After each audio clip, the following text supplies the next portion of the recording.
Mic check for the YouTube stream. Mic check for the YouTube stream.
Good morning, everyone.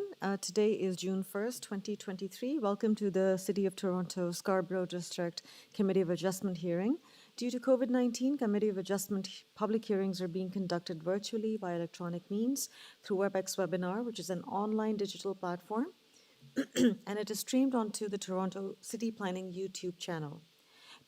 Participants who have registered in advance will be able to make their presentations to the committee using the WebEx webinar, which is being moderated by city staff. Anyone wishing to view the hearing may do so by watching it on the YouTube. Participants who have registered in advance will be connecting with their computer, tablet, smartphone, or telephone and have the option of participating via video or audio only. All participants will automatically be muted upon entry. When your item is called, each participant will be unmuted by the moderator, one person at a time. We ask that you also mute your devices until you are called on to speak. Those participating by video appearance will be temporarily upgraded to a panelist when your item is being held. During this time, your camera will be enabled.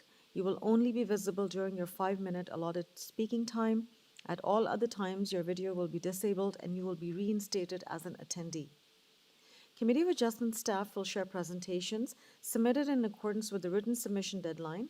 Members of the public and applicants are not allowed to use share screen or other panelist controls during video appearance. The host will remove you from the panelist role if you fail to respect this instruction. Before we begin, we acknowledge the land we are meeting on is the traditional territory of many nations, including the Mississaugas of the Credit, the Anishinaabe, the Chippewa, the Haudenosaunee, and the Wendat peoples, and is now home to many diverse First Nations, Inuit, and Métis peoples. We also acknowledge that Toronto is covered by Treaty 13 with the Mississaugas of the Credit and the Williams Treaty signed with multiple Mississaugas and Chippewa bands. In accordance with Section 45 and 53 of the Planning Act 1990 as amended, this meeting of the Committee of Adjustment of the City of Toronto is now called to order. The Committee of Adjustment considers applications for variances from the provisions of the zoning that apply to a property, permissions to extend or alter lawful non-conforming uses, and consents to sever property to create new lots.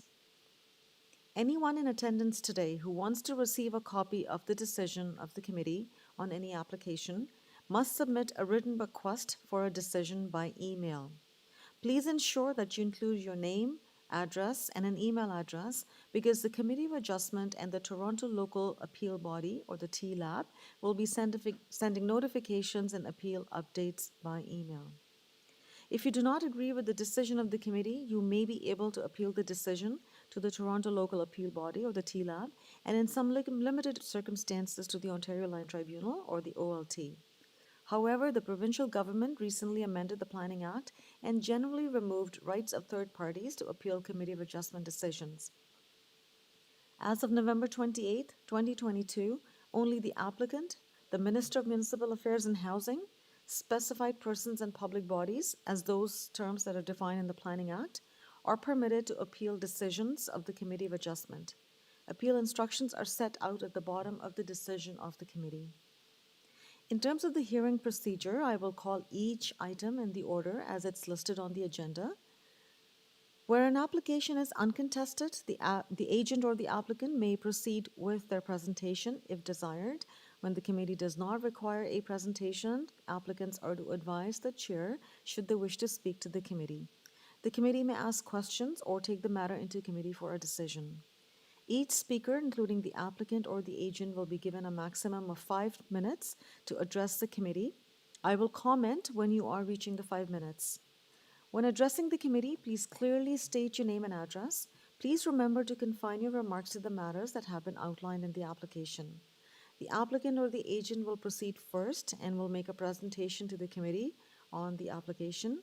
Please note that the committee may not entertain revisions to the proposals at the hearing today. The committee may decide to defer the application if it is substantially revised to ensure that the revised application is accurate and that all those who are entitled to receive the notice of application are informed of the changes. Then individuals either in support or in opposition to the application will be invited to speak.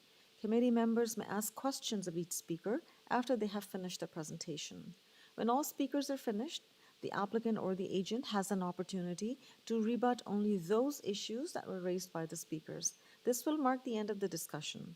The application will then be taken into committee for a decision. I would like to give a reminder to everyone on the call today that we are here to certainly hear your concerns, but repeating the same comment or concern will not advance your cause.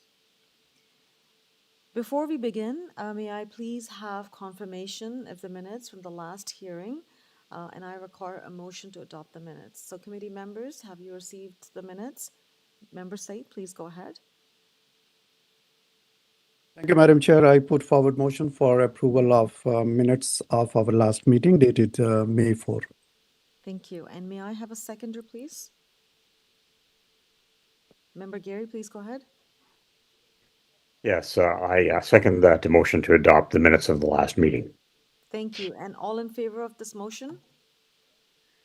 The motion is carried and the minutes of the last hearing have been adopted. For the record, Member Taylor did not vote because he was not, I'm assuming it because he was not at the previous hearing. That is correct. Member Taylor was not at the previous hearing and hence he did not vote. Thank you. May I ask if there are any declarations of interest of panel or staff for the items that are listed on the agenda today? I see none from staff and I see none from the members of the panel, so there are no declarations of interest of panel or staff on today's agenda. Mr. Deputy Secretary Treasurer, have you received any requests for deferral? Through the chair, there is one deferral request for today's meeting. It's item number 13, 68 Preston Street. Deferral to the June 28th hearing at the request of the applicant due to insufficient notice given under the Planning Act and in order to correctly identify all requested variances. Thank you, Colin. Staff, may I please have the agent Xiaoyi Cheng online, please? Through the chair, Xiao Wei is not present. Okay, thank you. And just to confirm, Colin, the request for deferral was received from the applicant, correct? That's correct, and it's in your packages. Perfect. All right, so members of the committee, we have a request for deferral from the applicant to defer this application. And the committee, are there any comments or questions on this request for deferral? I see none, all right. And if there are no concerns or questions, can I please have a motion on this request for deferral, and that would be deferral sine die. Through the chair, just for a point of clarification, deferral to the June 28th hearing. Okay, so. My apologies. Okay. Yep. So staff just clarified that the request for deferral would be to the next hearing in June, which is June 28th. Committee members, can I have a motion on this request, please? Member Gary, please go ahead.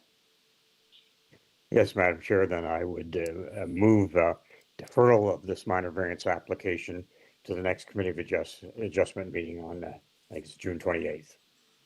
Thank you. And may I have a seconder for this request for the motion? Member Said, please go ahead. Thank you, Madam Chair. I second the motion. All right, and all in favor of this motion? The motion is carried and the application for 68 Preston Street has been deferred to the June 28th meeting. And I see there was a neighbor who had registered to speak, so I just want to, for record, state that item 13, 68 Preston Street, for those who were here today to talk about it, this matter has been deferred to the June 28th meeting, just to provide some clarity to the neighbors.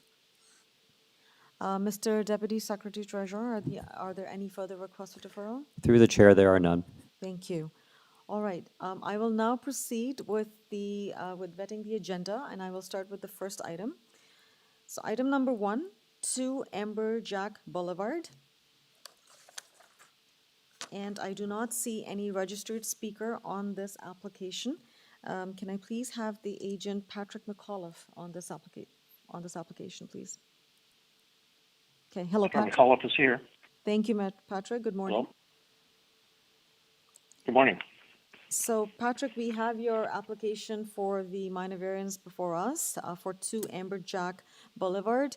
And have you had a chance to review the community planning staff report and the recommended condition? And if you have any comments on your application, please. Yes, I have reviewed it, and I'm okay with it. Okay. Does the committee want a brief summary of this project? I will ask the committee members, do you want to hear a presentation? Or do you have any questions of Patrick? Member Said and then Member Gary, please. Thank you, Madam Chair. I have a quick question from Mr. Patrick. Talking about variance number 9, which is about the floor area. Could you let me know what is the current floor area of the current garage, and how you think that this is still a minor variance while the requirement is 10 square meter and you are asking for about 59 square meter? Yeah, this is an area out the side back of the house, and it is a brick patio, and you can imagine in the summertime it can get pretty darn hot on this patio. So this is basically a roof that is covering the patio. It's open on all sides. It's not an enclosed structure. And that is what is triggering the increase in the gross floor area for the garage, correct? For ancillary buildings, yes. Yes. Does that address your concern and question, Member Said? And Mr. Patrick, is there any change comparison to the existing garage? Is there any change in the covered area, enclosed area, I mean? Increase in The the existing garage, which is part of the house, is still sitting behind the new garage. The existing garage that is out in front of the house was too small to keep 2 cars in it. So that's why the existing garage is sitting in front of the house. It's being rebuilt.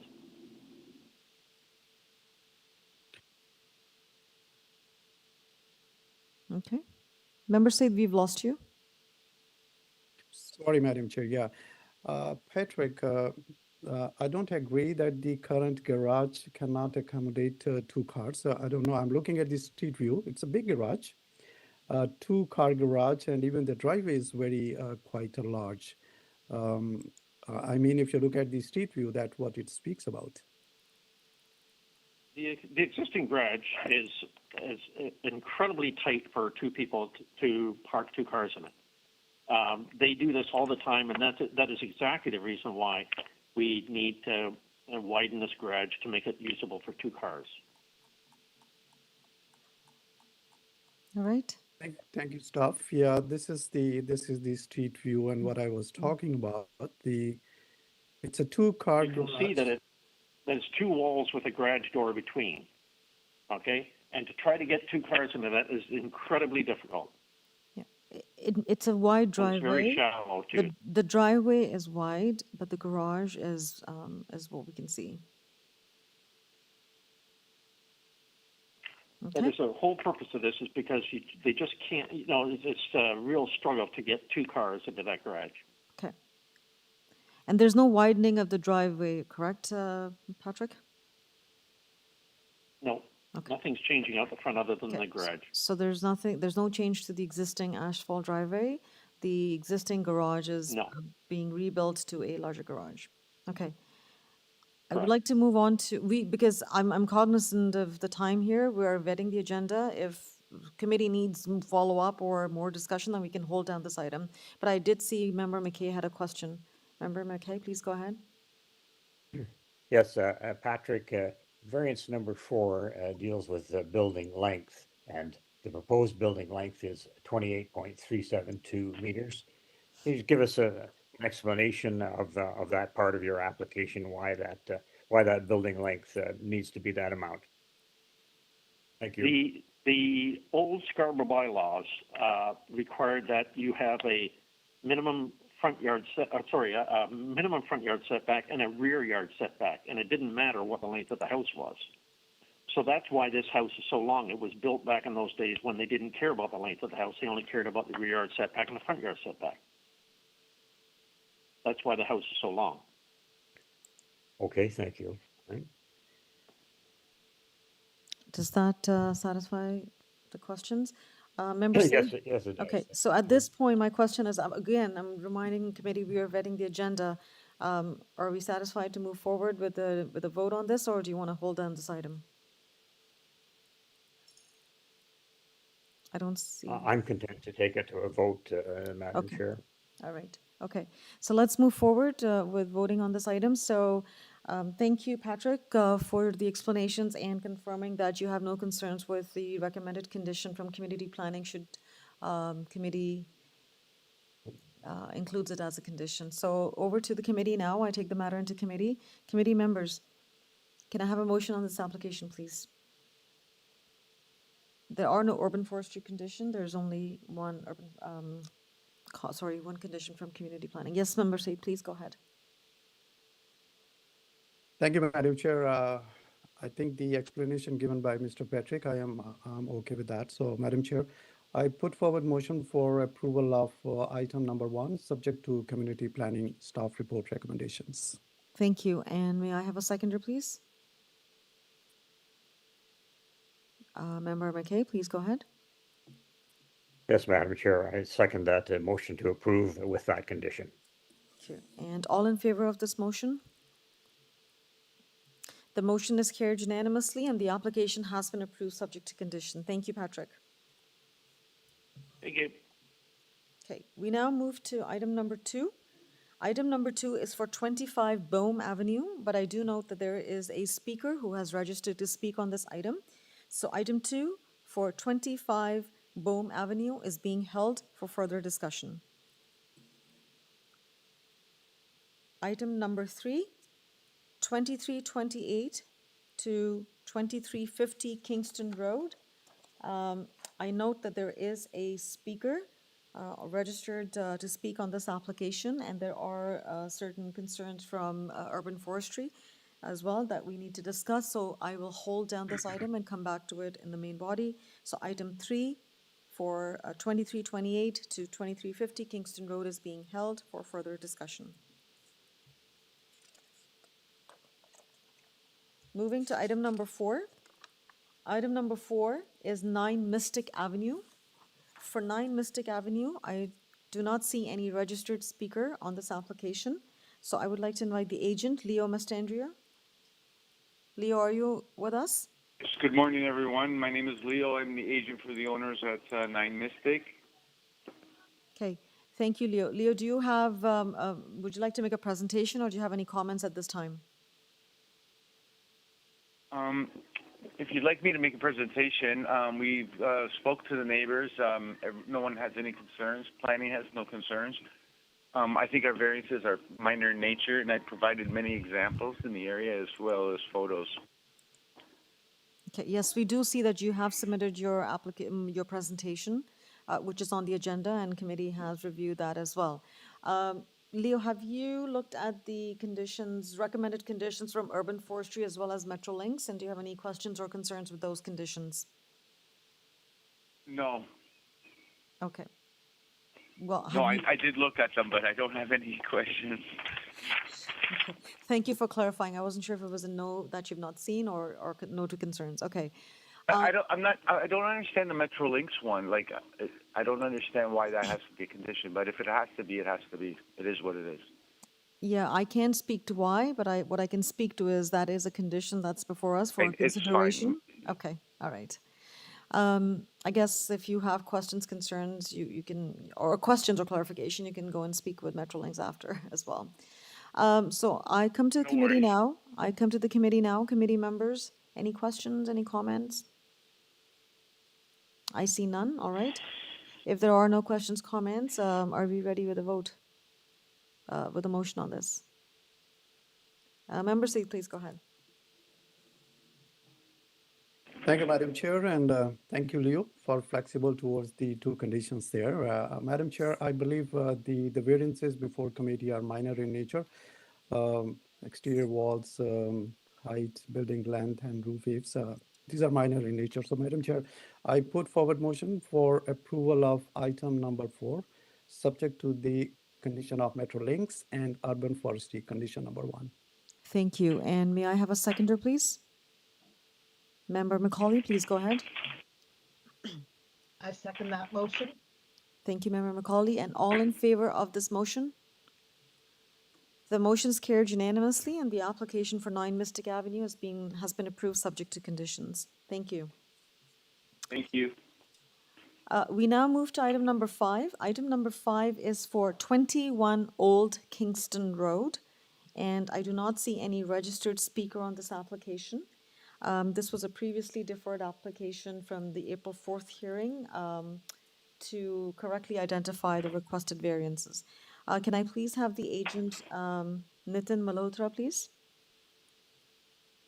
Okay. Hello, Nitin, are you there? I'm present. Okay. Yes, hello. Can you hear me? Yes, I can hear you now, Nitin. Thank you. Okay, great. Yes, Madam Chair, I'm present. Thank you. Nitin, we are looking at your application for 21 Old Kingston Road. I understand that you've come back with confirming and with all the variances that are required for this application. Do you have any comments at this time? No, we don't have any comments, Madam Chair. We are very satisfied by the comments received from zoning and then the new notice that's been issued by the Committee of Adjustment staff. So from our point of view, everything is fine. Thank you. Excellent. And Nitin, have you had a chance to review the staff report from community planning whereby they are recommending that a condition to tie the approval to the site plan should the committee approve it? Do you have any concerns with that? No concerns. Okay, perfect, thank you. And we did receive confirmation from Transportation Services and they did not have any objections. There were only advisory comments. At this time, I move to the committee now. Committee members, do you have any questions for Nitin? Member Said, please go ahead. Thank you, Madam Chair. Nathan, actually, I don't have a question on the variances, but still, while I'm looking at the area and the surroundings of this development, I think you also mentioned somewhere in your material, there are a few existing historical houses out there. There is a church building, and there are very beautiful architecture and old houses are there. How this development is going to be keeping the character of that area, and it's not going to impact that historical houses around it. Yes, thank you. I think that's a great question, and obviously through you, Madam Chair. So yes, we do agree. The neighborhood has a lot of historical houses. As it so happens, one of that historical houses on our site. So the first step that we are doing, towards how should I say, appreciating, conserving old houses is that house is indeed going to be preserved and conserved. Right? And that's all as per the city standards. The new development that's taking place would not be affecting the existing historical house. It's going to be facing Kingston Road. And, oh, there we go. Yeah. Right. Thank you. Yeah. We might have some 3D renderings as well. The very first page actually has a rendering. Yes, it's in the application package, the presentation package. So we have, yes, as you can see, members say the historical house on the property is being preserved. Nitin, at this point, just out of curiosity, and again, it's nothing to do with the application, but what would be the purpose of this retention? Would this continue to be residential or would this be some sort of commercial use for the historical house? I think the owner hasn't decided as yet. It probably would continue as residential, Okay. or it might be something that the townhouse residents might use from point of view of their amenity. So it's either or. But I don't. Yeah, it's not commercial. Perfect. Okay, but it's good to see that it's being retained and the sort of the heritage integrity of the neighborhood's being maintained as well. Members say, are you satisfied at this, or do you want? Is there a follow-up question? Thank you, Madam Chair. I am satisfied with that, and I'm glad that the developer is aware of the character of the area, and they are going to maintain the integrity of the neighborhood, as you said. So I'm okay with that, Madam Chair. Thank you very much. Thank you for that, Member Saith. And if there are no further comments or clarification, can I please have a motion on this application? Just want to remind there is a recommended condition from community planning, and I don't see anything from urban forestry. Please go ahead. Member Taylor, please go ahead. Yes, thank you, Madam Chair. I'm satisfied that the application meets the 4 tests under the Planning Act, and I move approval subject to the condition requested by community planning. Thank you, Member Taylor. May I have a seconder, please? Member Said, please go ahead. Thank you, Madam Chair. I second the motion. Thank you. And all in favor of this motion? The motion's carried and the application's been approved unanimously, subject to conditions. Thank you. Okay, item 6, moving to item 6, which is for 3268 Finch Avenue East. 3268 Finch Avenue East. I do not see any registered speaker. Can we please have the agent Shinshu? Okay, hello Shinshu, are you with us? Yes. Can you hear me? Yes, I can hear you, Shinshu. Good morning. Please go ahead. Would you like to make a Yeah. presentation or do you have any comments at this time? Only quick comments. So that is a variance we need to allow to use the existing building space for retail real estate office. We need the office actually for marketing of the approved development on the same site. Actually, the site used to be allowed to use of real estate office. We cannot use it now because we have the rezoning has already approved by the council, and now we like to have a temporary use for the real estate office. We also reviewed the comments from the staff. We agree with that, with the condition to allow to use that as temporary use on the site. Okay, thank you, Shanshu, for that clarification. So yes, we do see that the community planning has recommended that it be for 3 years use because the purpose of this real estate office is to, is for sales and marketing of the development that would be built on this particular property. So we see that. Member McCauley, I see your hand up. Please go ahead. Thank you. I just want a clarification. The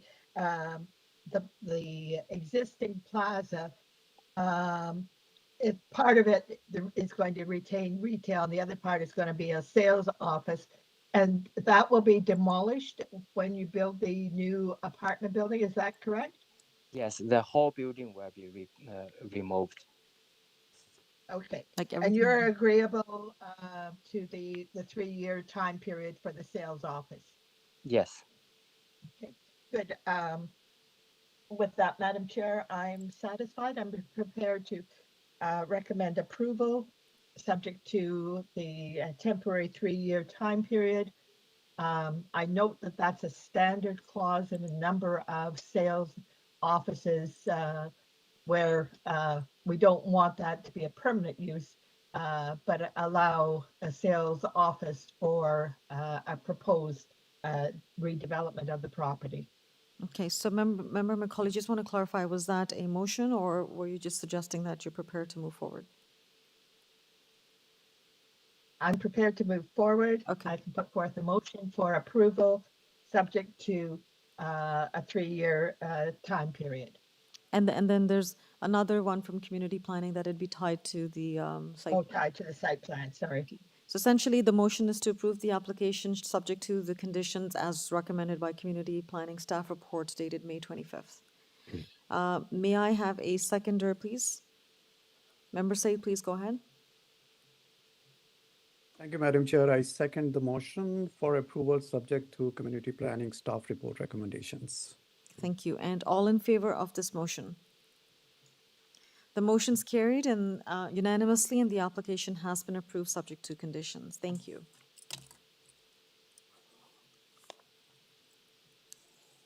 We now move to the next item, which is item number 7, and that is for 112 GOLFHAVEN Drive. I do not see any registered speaker, but we have the agent and the owner. Who's going to be speaking, staff? Would it be the agent or the owner today? Through the chair, it will be the agent. Okay. So can we please have Young Jion, the agent, online? Hello, Young, are you with us? Yes, yes. My name is Agent. I'm the applicant on behalf of the owner. Okay. Thank you. So Young, do you have any comments on your application at this time? The application was simply this is a big family with 3 kids, grandparents, and as the kids grow up, they we just need more space to. That's Okay, so we see that the application is requesting one variance only. And I appreciate that this indeed is minor in nature. Have you had a chance to look at the urban forestry comments and the community planning staff report that is recommending a condition? And do you have any concerns with those conditions? no, I've seen it, and owner will strictly conduct the construction as the plan, site plan, and the no concern. It's all good. Perfect. All right, members of the committee, any questions, any comments? Okay, Member Said, go ahead. Thank you, Madam Chair. Actually, the applicant volume, the voice was very low. I could not hear him clearly. I'm just reconfirming that I look at the street map and there are quite a number of mature trees there in the property. Just wanted to reconfirm from the applicant, is there any tree is going to be injured or removed as a result of this construction? There's no big trees gonna injured. Some tree was at or around the property line area, but it's not gonna affect this addition area. Okay, and there is a condition from Urban Forestry, Member Said. It's condition number 2, which is basically, sorry. That is was that a condition? My apologies.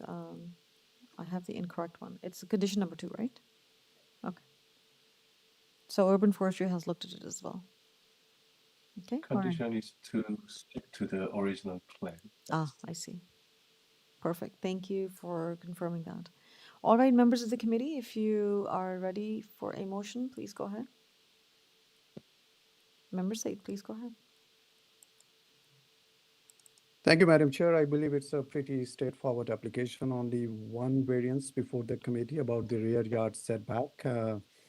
I therefore, Madam Chair, put forward motion for approval of item number 7, subject to community planning staff report recommendation, as well as urban forestry condition number 2.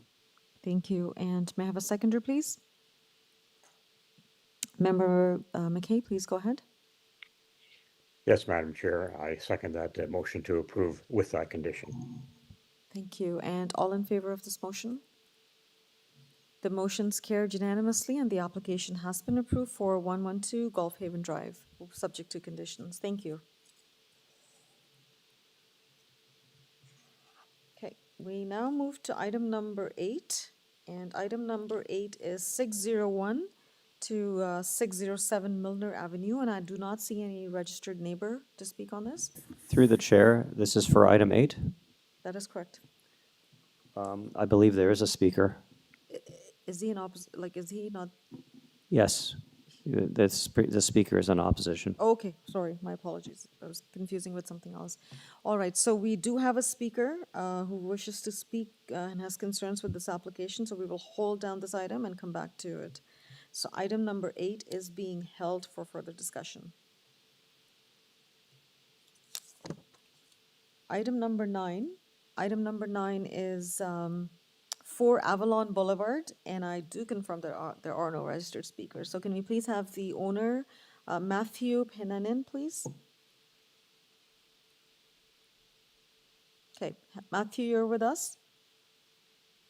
I am with you. Hopefully my architect, Grant McEachran, is also here as well, and he'll be able to speak to any technical questions. But I do believe the variances are minor that we're requesting. We have consulted with the neighbors and gone over the plans, which they've been okay with. I think the main reason we're actually here today for the variances was because we attempted to match the house to the street. The south end of AVALON Boulevard is fairly original in architecture from the early 1900s. Our house is actually the only one that does not match that. It is a bungalow from the 50s. In our design, you can see that it actually now matches the street better than what's there. And we've consulted with the neighbors, and like I said, they're happy with that plan. So if you have any questions, I guess they can be directed to myself or Grant if he's online here, Grant McEachran. Sure, thank you Good morning. Good morning, Grant. So thank you, Matthew, for that explanation. At this point, I would ask if you've had a chance to look at conditions of urban forestry and if you had any concerns with those recommended conditions. No, we don't. Okay. All right. So members of the committee, the applicant, the owner's here, the architect is here. Are there any questions for either of them? And we have received confirmation that they have no concerns with the recommended condition of urban forestry. Okay, I see no questions or comments. If not, then can I please have a motion? Member Macaulay, please go ahead. Thank you, Madam Chair. I recommend approval of this variance application. I took a good look at it and I appreciate what they are doing on Avalon Boulevard. The variances are minor. I also appreciate that they have letters of support from the adjacent residents that assists us in determining that this is appropriate and will fit into the community. So I recommend approval subject to the urban forestry conditions. Thank you. And may I have a seconder on this motion, please? Member McKay, please go ahead. Yes, I second that motion to approve this variance application. Thank you. And all in favor of this motion? The motion is carried unanimously and the application has been approved subject to condition. Thank you very much. We now move to item 10, 97 BYNG Avenue. And I just want confirmation from staff. There is a registered speaker still wanting to speak? Okay. So 97 BYNG Avenue has a neighbor who wishes to speak. So we will hold down this item and come back to it in the main body. So 97 BYNG Avenue is being held. 115 Tower Drive. I do not see any registered speaker. However, we have a report from community planning recommending refusal of certain variances, and it needs discussion with the applicant. So we will hold down item number 11 for 115 Tower Drive for further discussion.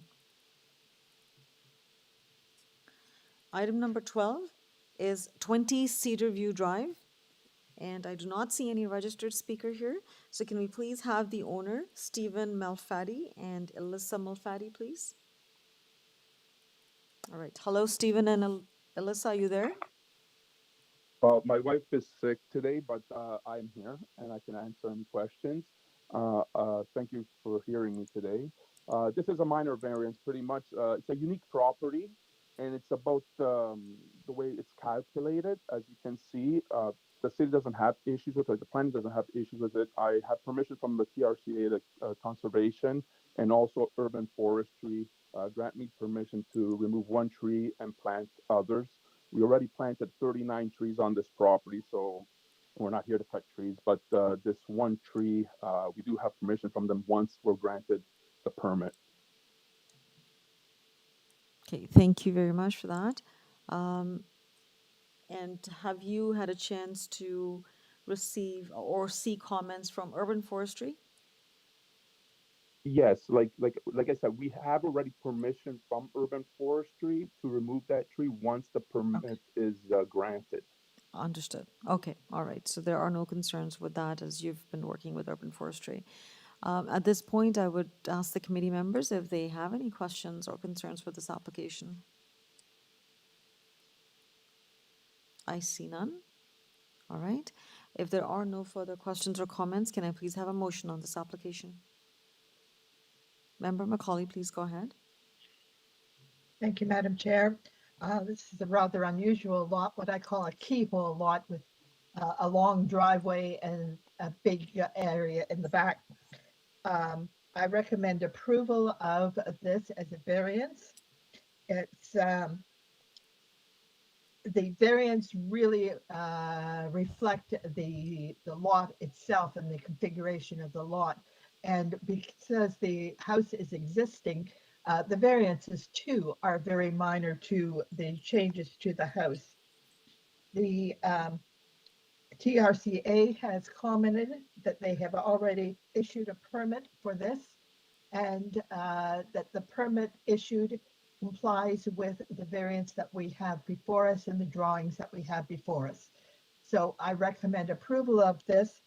If they have already spoken to community plan or to urban forestry, I don't think we need to add that to our recommendation. So recommend approval. No On this condition. note, Member Macaulay, I would say just to cover ourselves, just include it as a condition. That would be my recommendation. And if that discussion has already happened or if that condition's already been cleared, then urban forestry can clear it at that point. But I would rather be safe than sorry, so just kind of leave it there. That would be Okay. my 2 cents. As a friendly amendment, I will accept subject to urban forestry condition. Thank you. And may I have a seconder, please? Member Said, go ahead, please. Thank you, Madam Chair. I am supportive of this application because of the configuration of the lot. I second the motion for approval subject to urban forestry condition number 2. Thank you. And all in favor of this motion? The motion's carried unanimously and the application has been approved subject to condition. Thank you.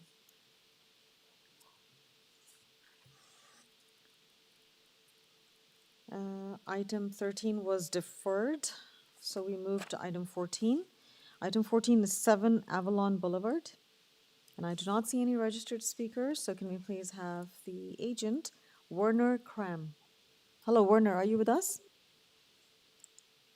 Yes, hopefully you can hear me. Yes, we can hear you, sir. Please. Can you hear me? Yeah, I can hear you, sir. Do you have any comment at this time on your application? Yes, I'd like to make a couple of comments on the application. First point is, I know it didn't get in on time, but the neighbors left and right, 7 and 9, we had a petition of support from them, which hopefully you were able to see in the file. Second point I would like to raise would be the fact that we had an arborist done, arborist report done, which stated that there would be no damage or working within a tree protection zone. So if it would be possible that urban forestry condition not be applied because we won't be harming anything, yes, we will still be putting up the tree protection as per the arborist plan. Respectfully, that's all I have to say. Okay, thank you, Werner, for clarifying that. I would just make a comment that in a situation like this where you feel that that condition may not be relevant or may not be necessary, I typically like to include a condition, and it should really, and should it not really be required or necessary, then you can deal with or work with urban forestry to have it removed. If it's required, then it's the condition's there, and then they can clear it. If it's not required, then urban forestry can make a decision accordingly. So that would be my recommendation, to leave it there because it's coming from the urban forestry department and it should not be needed. Then it would be cleared by the department. Is that okay with you? Sometimes yes, but I find sometimes their opinion and the length of time it gets to it's done. We are not injuring any tree, right, or we're not removing any tree as per the arborist report. So, yep. My concern would be the length of time it may take to require to do all this.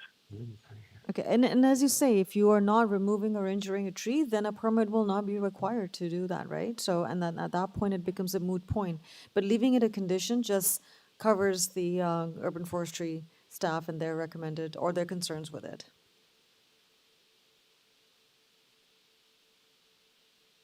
Okay. Okay, thank you All very right. much. Thank you for understanding. Members of the committee, do you have any, or before I proceed, Werner, had you looked at the community planning staff report? There was a condition recommended in the report. Have you had a chance to look at it? Yes, I looked at it. And, basically, it's saying as per site plan provided, I believe, right? Right. What it says is that should the committee approve it, excuse me, approve the application today, that the decision be tied to that site plan, so that the construction occurs substantially in accordance with what's shown on the site plan. Okay? And I did see that Member Macaulay had her hand up. Member Macaulay, please go ahead. I was just drawing your attention to the community planning issue, tying it to the site plan. I appreciate that. Thank you very much, Member Macaulay. Okay, so are there any questions? I see none. All right, members, we take the matter into committee. Can I please have a motion? Member Macaulay, please go ahead. Thank you, Madam Chair. I see this as a very minor variance. We have letters of support from the community, which again are appreciated. And it's subject to urban forestry condition number 2, which may or be simply a very easily satisfied condition, and that the application is tied to the site plan. So recommend approval, subject to urban forestry, and tie it to the site plan. Thank you. May I have a seconder, please? Member Taylor, please go ahead. Yes, I'll second the motion, Madam Chair. Thank you. And all in favor of this motion?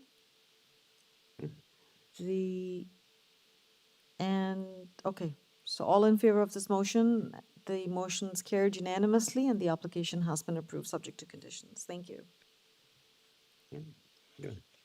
We now move to item number 15, and item 15 is 71 Harris Park Drive. There are no registered speakers. Can I please have the agent, Patrick McAuliffe? Okay, Patrick. McAuliffe here. Thank you, Patrick.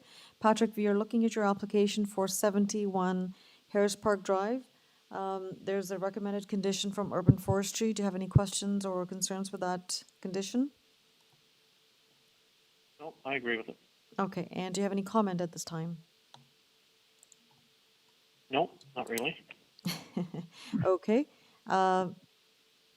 Members of the committee, any questions for Patrick or any concerns with the application? Member Said, please go ahead. Patrick, thank you for you agree with the conditions of urban forestry. But could you tell us about, like, I can see there are a couple of trees in the front yard, and you are making additions to the ground floor, to the first and both to the first and second floor. How many trees are going to be injured or removed, or all the trees which I see in the front yard, are they safe? The trees in the front yard are so old that some of them have already come down. The trees that are close to the house will probably be removed this year or next year because they're so old and they're falling apart. So we have no intention of touching those trees. We're just going to leave them there and let them take their course. So what you are saying, Patrick, what I understand, that due to this construction, no tree is going to be injured and removed that we see in the front yard, right? Correct. That's correct, yes. I see the plan, and the 3 trees that you're referring to, the 2 in the boulevard and the 1 on the private property, are not marked as being removed. They continue to be shown on the plan. Okay? No, they're just very, very old trees that will probably be down in the next few years anyways. Okay, and then I can see that there's a survey on the plan, and I'm always intrigued to look at old survey plans this one's from 1952, so this indeed is an old subdivision and an old property. So hence the trees and the age of the trees as well. Okay, any further questions for Patrick? I see none. All right, if there are no further questions or comments, can I please have a motion? There's the condition of urban forestry. Member Singh, please go ahead. Thank you, Madam Chair, and thank you very much, Patrick, for the added information about the trees. Madam Chair, I put forward motion for approval of item 15, subject to urban forestry condition number 2. Thank you. And may I have a seconder, please? Member Gary, please go ahead.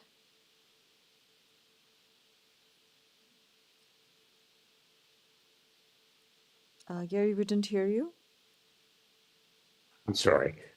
Yes, I second that motion to approve with that urban forestry condition. Thank you. And all in favor of this motion?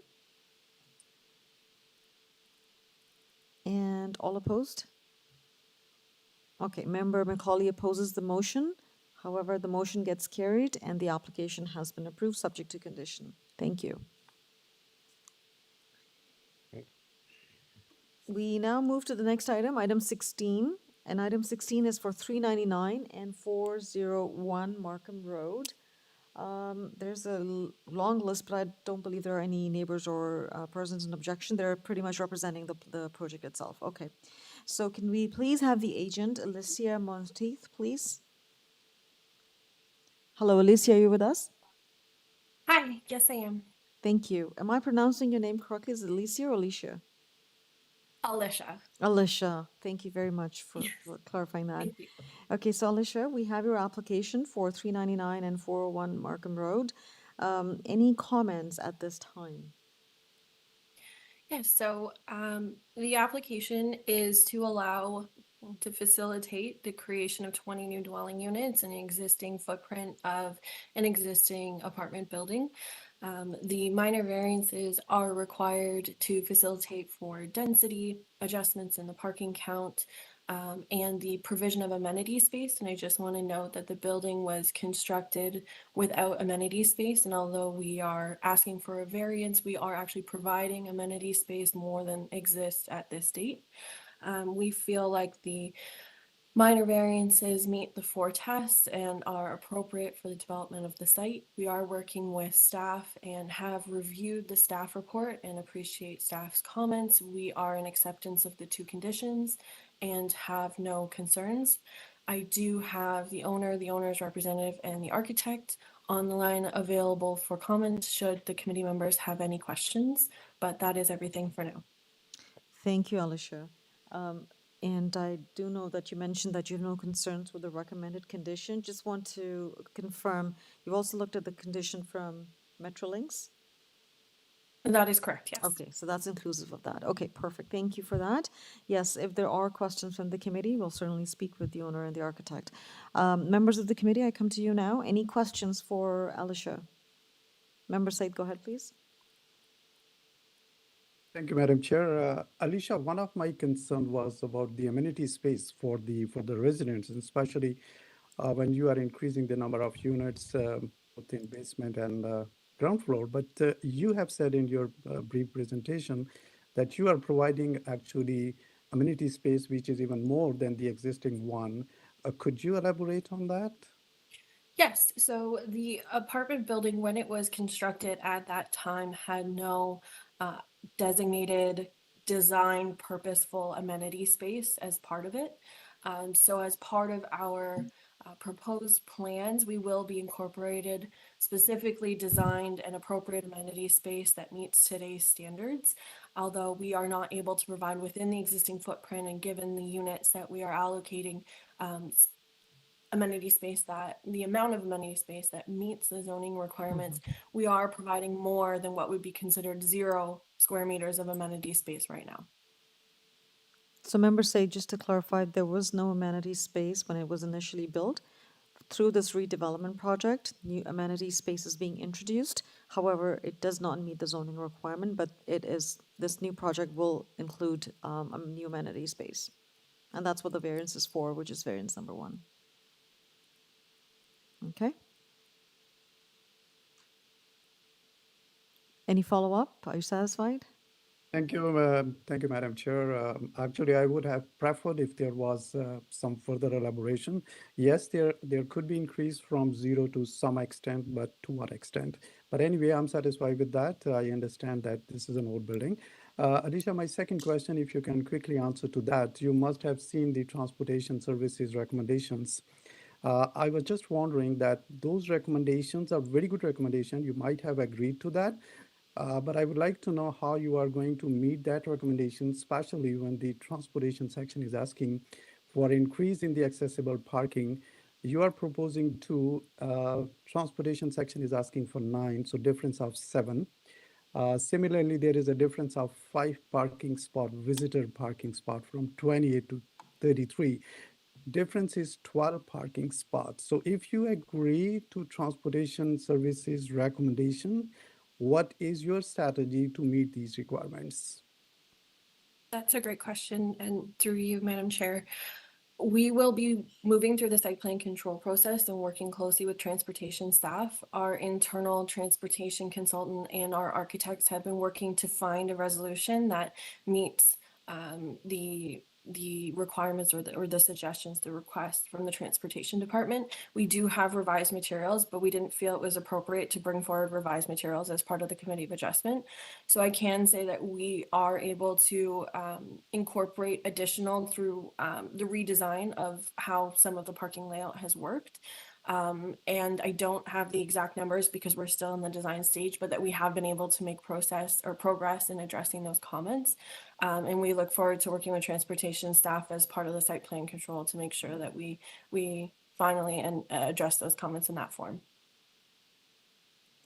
So Alicia, should the committee approve this, this will be coming with the condition of transportation services conditions.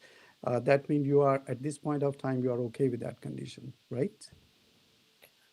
Can you clarify what the exact wording of that condition would be, as it's not in the staff report?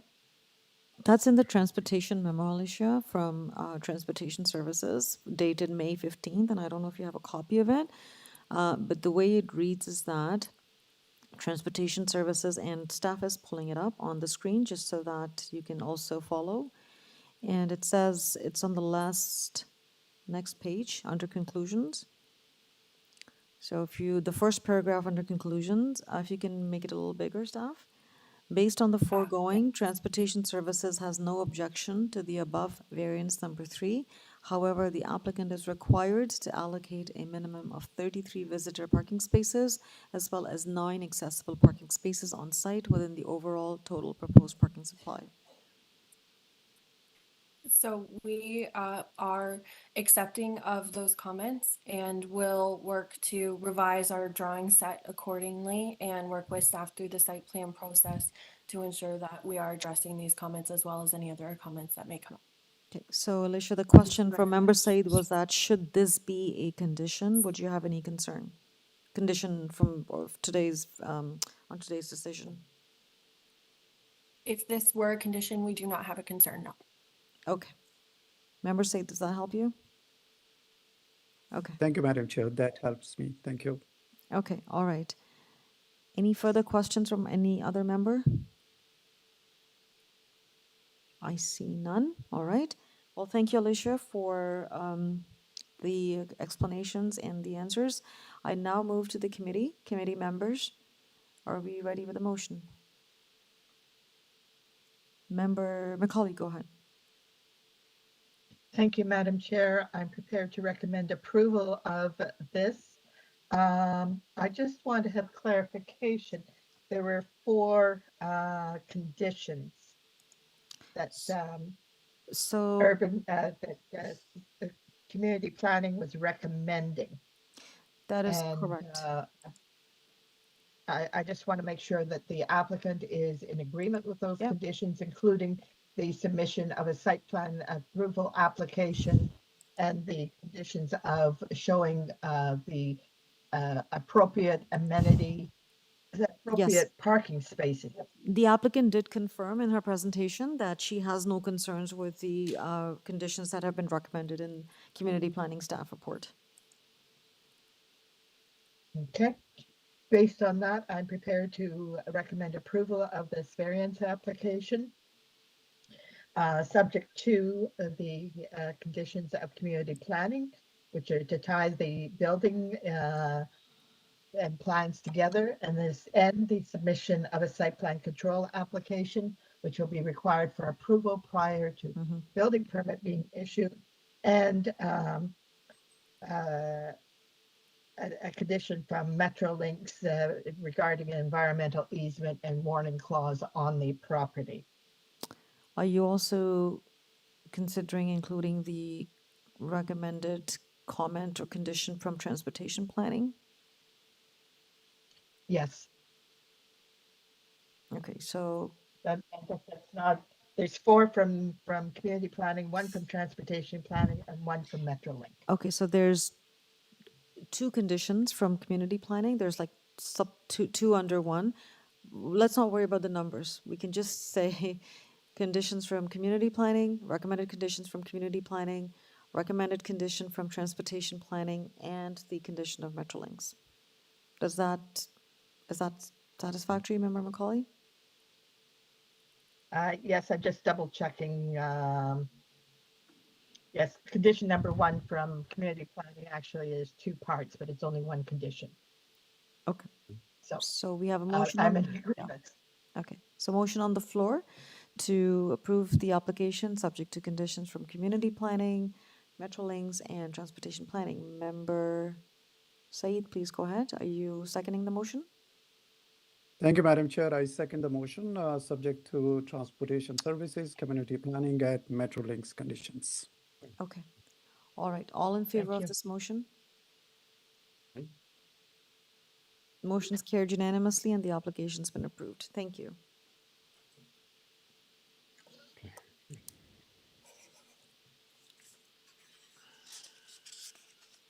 All right, we move to our next item, item 17. And item 17 is 15 FLUELLEN Drive. There are no registered speakers. Can I have the agent, please? Majaz. Good morning. Good morning, Majaz. So, Yes, good morning. yeah, we're looking Go at your ahead, please. application right now. Do you have any comment at this time? No, good morning, Madam Chair and honorable committee members. We did get a staff report, no objections. We have a forestry report, no objections. Reason is we're not going to be injuring any trees because the addition is actually on an old pool area that has been covered. And we did get a permit and approval from TRCA with regards to the setbacks on the site plan as per what we designed. And if there are any questions, I'll be happy to answer, and why this addition is needed for the accessibility of the mother and son. Thank you. Okay, thank you very much, Majaz. So you mentioned you've looked at the reports and the conditions and you have no concerns with those? No concerns, no objections, no. Perfect. Thank you for confirming that. I move to committee members now. Any questions for Majaz? I see none. All right. If there are no concerns or questions, can I please have a motion on this application? Member Taylor, please go ahead. Yes, thank you, Madam Chair. I'm satisfied that the two requested variances meet the four tests under the Planning Act. And I move approval subject to urban forestry condition 2 and the condition requested by the community planning department. Thank you. May I have a seconder, please? Member Said, go ahead. Thank you, Madam Chair. I second the motion. Thank you. All in favor of this motion? The motion's carried unanimously and the application has been approved subject to conditions. Thank you. Moving to the next item, item 18. Item 18 is 76 Blue Anchor Trail. I do not see that there are any registered speakers. Can I please have the agent, Yasu? Hello, Yasu, you with us? Yes, Madam Chair, my name is Yaso Somalingam. I'm the authorized agent on this application. Thank you, Yasu, for joining us this morning. Do you have any comments on your application at this time? No, we work with the planning as well as urban forestry, and we'll be putting application for the urban forestry before the building permit issued. Okay, thank you. And I do not see there are any conditions recommended by any department. So, members of the committee, any questions for Yasu? Just for record, I do know that we did receive on the supplementary agenda, a letter of objection, which the committee has reviewed it and has the carriage of, so I just wanted to put it on record as well. Okay, committee members, any questions? Member Said, go ahead.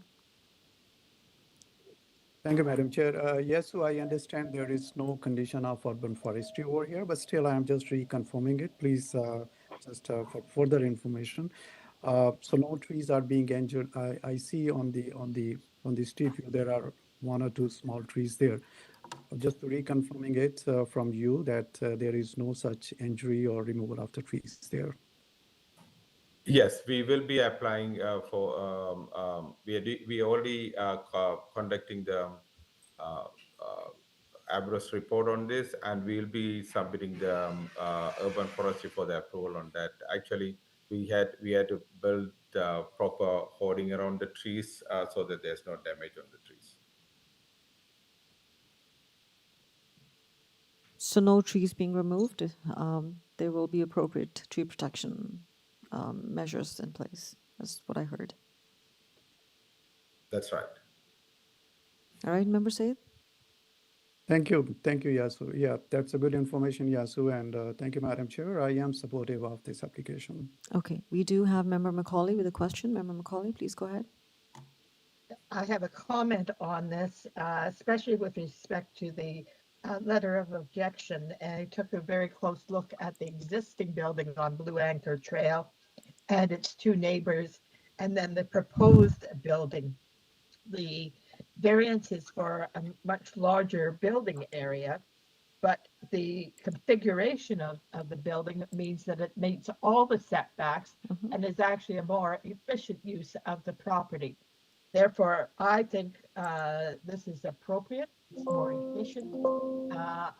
If there are no other comments, I'm prepared to recommend approval, and there's no conditions. Thank you, Member Macaulay. Yes, that's a good observation. There are no other variances being requested except the size of the house. They do meet all other regulations based on what's presented to us. So at this point, if there are no comments or questions, can I please have a motion? Member Macaulay, please go ahead. I'll put forth the motion for approval of this application, and there's no conditions. This appears to be a very appropriate variance. Thank you. And may I have a seconder, please? Member Taylor, go ahead.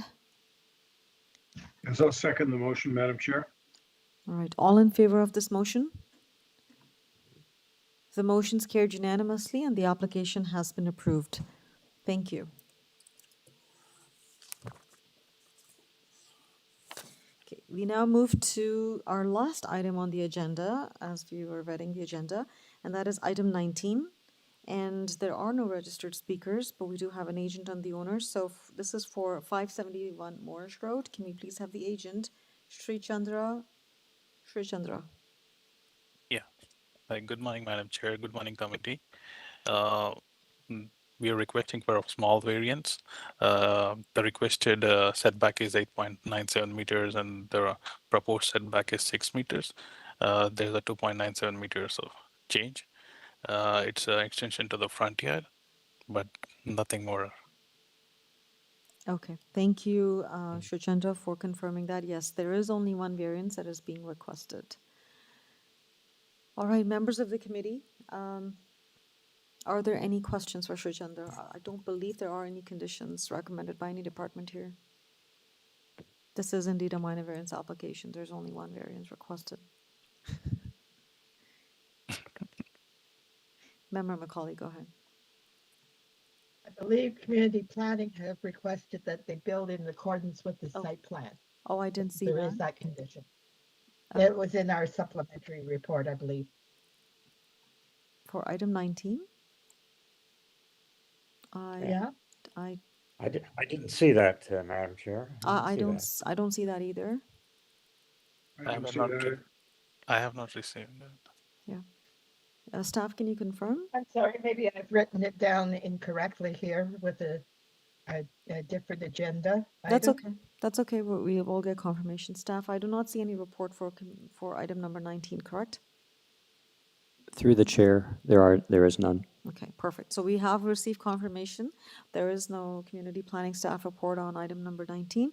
So there is no recommended condition and there isn't one from urban forestry as well. So on this note, can I please have a motion? It's a fairly straightforward application. It's a minor addition at the front and that is causing the front yard setback reduction. Member Macaulay, please go ahead. All right, I recommend approval of this. It's a minor setback to the front yard. There are no major issues. And apparently I was incorrect when I thought community planning wanted to have, excuse me, a condition. just to ensure that everyone understood where that front yard was, based on the confusion we had on the last application. So, to shorten this, recommend approval. It is a minor variance and it is appropriate. Okay, thank you. May I have a seconder, please? Member Said, go ahead. Thank you, Madam Chair. I second the motion for approval, and there are no conditions for this approval. Thank you. And all in favor of this motion? The motion's carried unanimously and the application has been approved. Thank you. So that brings us to the end of our agenda that we vetted, but I would like to recap the items that have been held for further discussion. So I'll start with item 2, item 3, item 8, item 10, item 11, and that's it. Through the chair, also, that's it, you're right, correct. That's it? Okay. All right, so let's start with the first item that was held for further discussion, and that would be 25 BOEM Avenue. Which one? Blue one. So the reason it was held was because of a speaker, and I'm not yet ready for the speaker, so I don't know who's online. Through the chair, the speaker has left the WebEx, but he wanted to reiterate that all his comments are in his written submission. Okay, and that would be the neighbor Barton Graff. Okay, and he's no longer going to be speaking? Okay, so staff just confirmed that Barton Graff, who had registered to speak, is no longer going to speak. However, would like to reiterate the concerns that he has provided in his written submission. So we will consider those during our deliberation. So can we now have Yasu Somalingam, please, the agent on the application for 25 BOEM Avenue? Okay, so Yasu, good morning. Good morning, Madam Chair and the committee. My name is Yaso Somalingam. I'm the authorized agent on this application. We had this application on a previous time. The reason for this application is that we have a big mature tree at the front, and to save the tree, we had to do lots of work on this with the urban forestry planning department and the neighbors as well. So basically, we are meeting all the requirements now, except the maximum building depth. The maximum building depth is required is the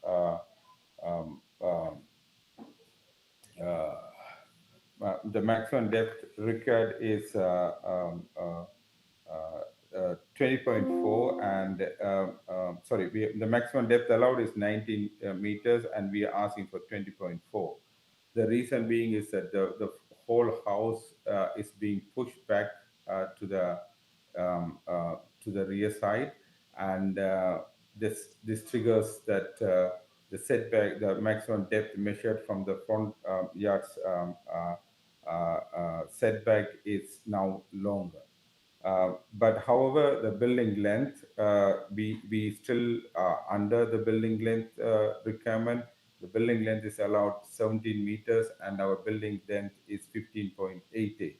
The building length is measured from the front of the house to the back, rear of the house. So even though we allowed 17 meter, we are putting 15.88 as per the planning department and the neighbors. But however, the maximum depth is measured from the setback line, which is required is 19 meter, and we are going 20.4. If we were allowed to build on top at the front yard setback, we wouldn't be requiring this variance. That the reason we are requiring this variance is because to save the tree roots and sort of thing. So we had to push this house to save that big mature tree. Okay, thank you, Yasu, for clarifying. Yes, you meet all other regulations and zoning requirements. It's just one building depth, and that is being caused as a result of the building placement. Yes, Member Macaulay. Yes, I have a couple of comments I'd like to make. Please go ahead. Thank you. Yes, sir. I'm very pleased to see how this variance has been amended, that you have looked at this tree. I didn't realize that we had trees designated under the Ontario Heritage Act. This is a burl oak, a 150-year-old tree, and it is well worth protection. I also recognize that you've had to do a lot to determine how to position the building, and you have changed the position of the driveway. You've put in permeable pavers.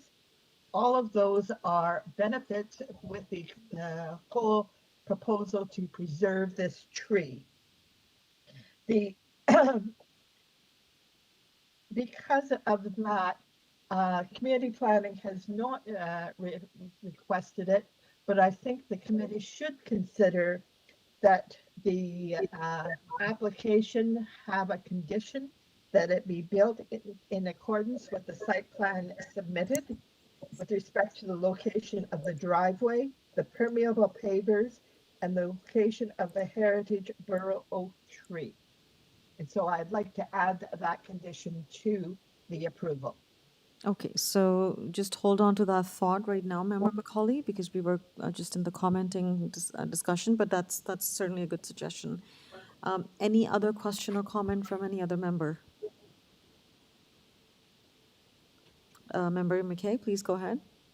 And then Member Singh. There are, yes, there are two urban forestry conditions suggested. Are those acceptable to the applicant? Yes, yes, we are okay with the urban forestry conditions on this. We have been working with them for a long time on this back and forth, and finally we reached out to this, and yes, we are okay with the conditions. Thank you. Okay, thank you for that. If there are no comments, I would just like to confirm, yes, that there are no registered speakers now, so we can move into committee if there are no further comments or questions. So Yasu, thank you. Any closing remark before we move forward?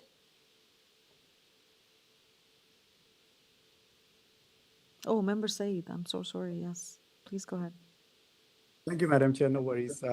Actually, it's not a question, just a comment. And I really wanted to say thank you to the speaker, Yasu, for making the requisite amendments in this application, which is now in a very good shape. Yes, it was deferred last time. We do have the concerns about protection of the big oak tree, but you made it. And I really want to just say that's a good changes, and we appreciate that. Thank you, Yasu. Thank you, thank you. Okay, all right. So on that note, on that very positive note, let's take it into committee and let's move forward with a motion on this application. Okay, Member Macaulay, you go ahead. Thank you, Madam Chair. I recommend approval of this application as the variance subject to two conditions. The first condition is in accordance with the urban forestry conditions. And the second condition is that the building be built in accordance with the site plan. There's no date on that site plan, so I'm going to say dated as shown on the committee Staff. agenda of Member June Macaulay, 1st. sorry, Member Macaulay, interrupting you. Sorry, staff has something to say. Through the chair, if Member Macaulay wants to impose this condition, what I would suggest, it's tied to the site plan drawing A1, prepared by Cantam Group Limited, revised to March 8th, 2023. And I guess we could say, in terms of the currency of it, what was attached to the agenda, just to give it some reference there, in terms of date, right? Okay. Are you satisfied with that, Member Macaulay? Yes, I'm satisfied. I was actually looking for community planning to have put forth this as a condition, recognizing the amount of work that went in here, and we'd really be upset if that work was ignored. So the condition is built in accordance with the site plan date drawing A1 dated March, I believe is what you said. And I want to make it with respect to the location of the driveway, the permeable pavers, and the location of the heritage borough oak tree. Okay, so substantially in accordance with the site plan that we have on the agenda today. May I have a seconder, and conditions of urban forestry. Now, may I have a seconder, please? Member Said, go ahead. You could just second the motion. You don't have to repeat to create any further confusion. I was going to do so. Thank you, Madam Chair. Madam Chair, I second the motion as stated. Okay, thank you very much. And all in favor of this motion? The motion's carried unanimously, and the application has been approved subject to conditions. Thank you. We now move to item number 3. Item number 3 is for 2328 to 2350 Kingston Road. It was held because of a neighbor who was registered to speak, as well as we had received concerns from urban forestry. So can we please have the applicant, Ryan DeBerg? There's a few applicants. I'm not sure who's speaking today. So we have Ryan or Lucas or Robert. Through the chair, we have This is Ryan. Ryan speaking. Hi there. This is Ryan speaking. Can you unmute Luke? Luke's going to do the opening statement. Okay, thank you. And someone has their other device on. I can hear some feedback, so please close that. And yes, we will now have Lucas online. Lucas, please go ahead. Okay. So, hello, Madam Chair and committee members. My name is Lucas Wyrot, and I am the CEO of LCH Developments. I personally live 4 minutes away from the site. My company, we've opened our office and co-working space within 2 minutes away from the site.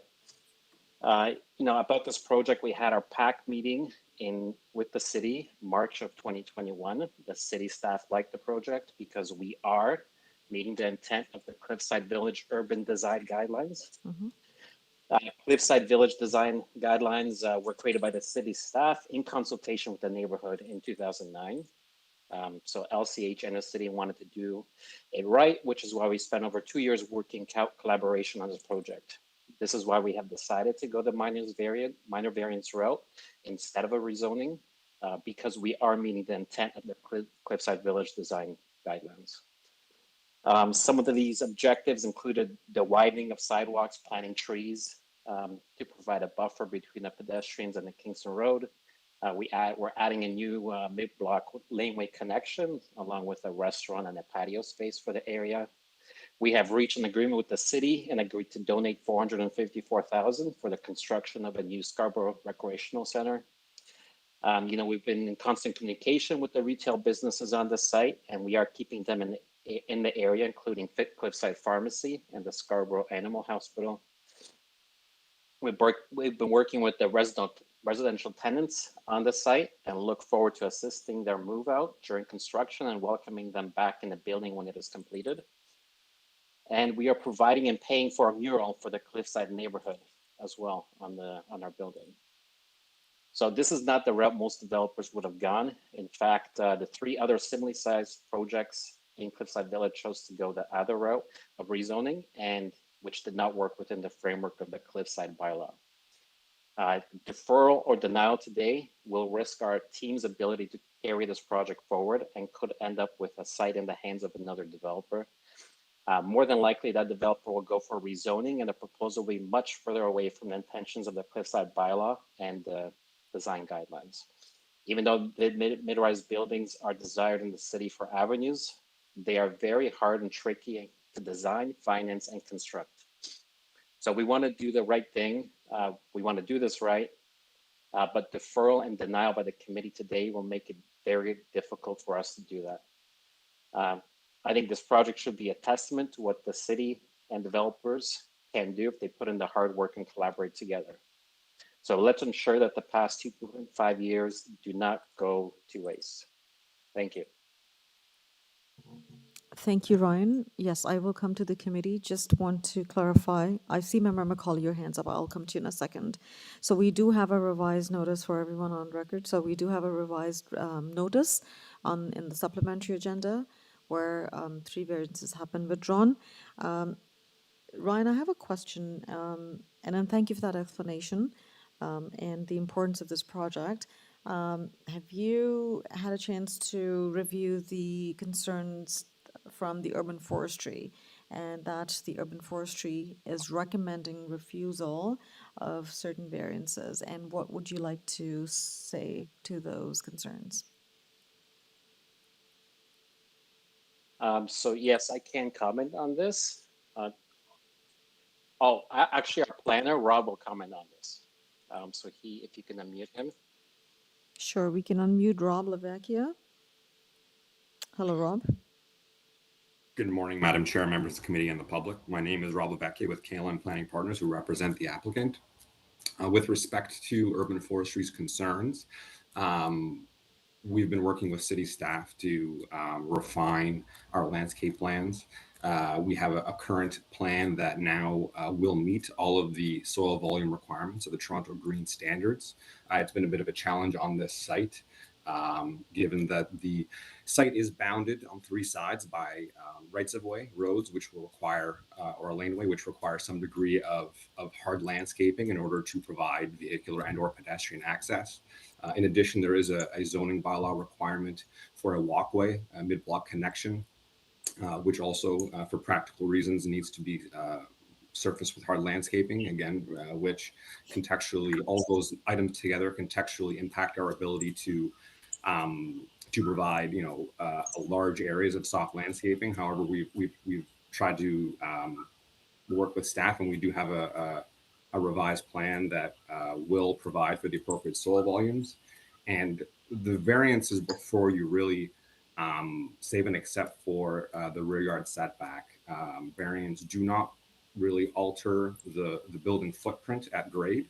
And so the variances really don't impact our ability to provide the soft landscaping. And so a volume, it's really more so the context of this particular site and the zoning requirements that are impacting this. But like I said, I think having said all that, we have found a way to creatively meet the soil volume requirements of the current Toronto Green Standards. Okay, thank you very much. And just for clarification, most of these trees are within the city's boulevard, right? There's a few on the property, and then most of them are in the city's boulevard. There is a substantial, right now there's on-street parking along Kingston Road, and that's supposed to be replaced with planters. And I believe also soil cells will be deployed in order to make sure that we have appropriate or the correct amount of soil volume for each tree. Okay, so just to clarify, Rob, you mentioned that you have provided a soil volume plan and that urban forestry staff are either satisfied or they're on board now. But we have, for record, we have not received any clearance from them. So what we have is still the memo that stated the concerns. But again, let's leave it for further discussion. I just want to clarify that with you. So we have submitted just right before the deadline to submit an updated landscape plan, soil volume plan, and I believe a letter from the landscape architect, which confirms the ability to meet these soil volume requirements. It just urban forestry staff, to be fair, didn't have time to properly assess that plan, and it's intended to be submitted through the site plan review process. Understood. Okay, thank you for that clarification. All right. Members of the committee, Member Macaulay, you had your hand up. Please go ahead. Thank you, Madam Chair. I have a couple of questions to the applicant here. My first question is dealing with this development. You're proposing to replace the rental units with 7 rental units. Is the overall building going to be a condo, or is the rest of the building going to be a rental building? Through you, Madam Chair, it will be a condominium building. However, the 7 rental replacement units will be rental units and offered to the current occupants. Okay, thank you. This is the third, I believe, application that we have seen in this particular part of Cliff Crest, replacing the retail and apartment uses in the area with a new development. I believe one of them, at least when I was out there, is under construction. And so my question for this one is, have you got any idea of when you hope to move to construction? It's really because the previous ones, they had to set their timing so that they could provide rental accommodation for the people that they were displacing. They have managed to do that. It did cause them some timing issues. In your case, I guess, again, you have to provide rental accommodation for the people that you are displacing. And I'm not sure how you're going to do that and what your timing will be. Through the chair, yes, it will be required through the city's rental replacement policies that alternative accommodation be provided to the existing residents or tenants. Part of the process requires that the proposed replacement, so the proposed condominium in this case, meets the zoning requirements before Toronto housing staff will bring a report forward to council, which would authorize the demolition of the rental buildings, or rental units rather. And therefore, I believe there's a 6-month period that is mandated by the city to allow the applicant and the residents to determine what those alternate accommodations might be, finding them a place to live, financial support, etc. And that is all done in close relationship and working with Toronto housing staff. Okay, thank you. My third question to you then is, we have received a staff report for action with some recommendations. We received a number of them, but the latest one came in about late yesterday afternoon. It's dated May 31st. Have you seen these recommendations? I have, and so has the applicant, and there is no objection to any of the conditions proposed related to the approval of these variants, should committee choose to approve them.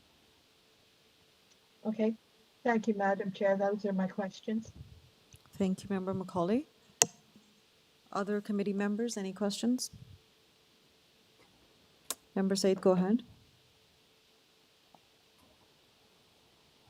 Thank you, Madam Chair. My main question and concern was about the TGS soil volume requirements. And as the speaker was mentioning, they have revised the landscaping, and perhaps they have provided sufficient grounds or changes towards the landscaping, but I don't have that detail. So, but I will take it that the things are going in a right direction. But still, my question is that revised changes or the landscaping, whatever has been proposal is there, how it is impacting on variance number 14?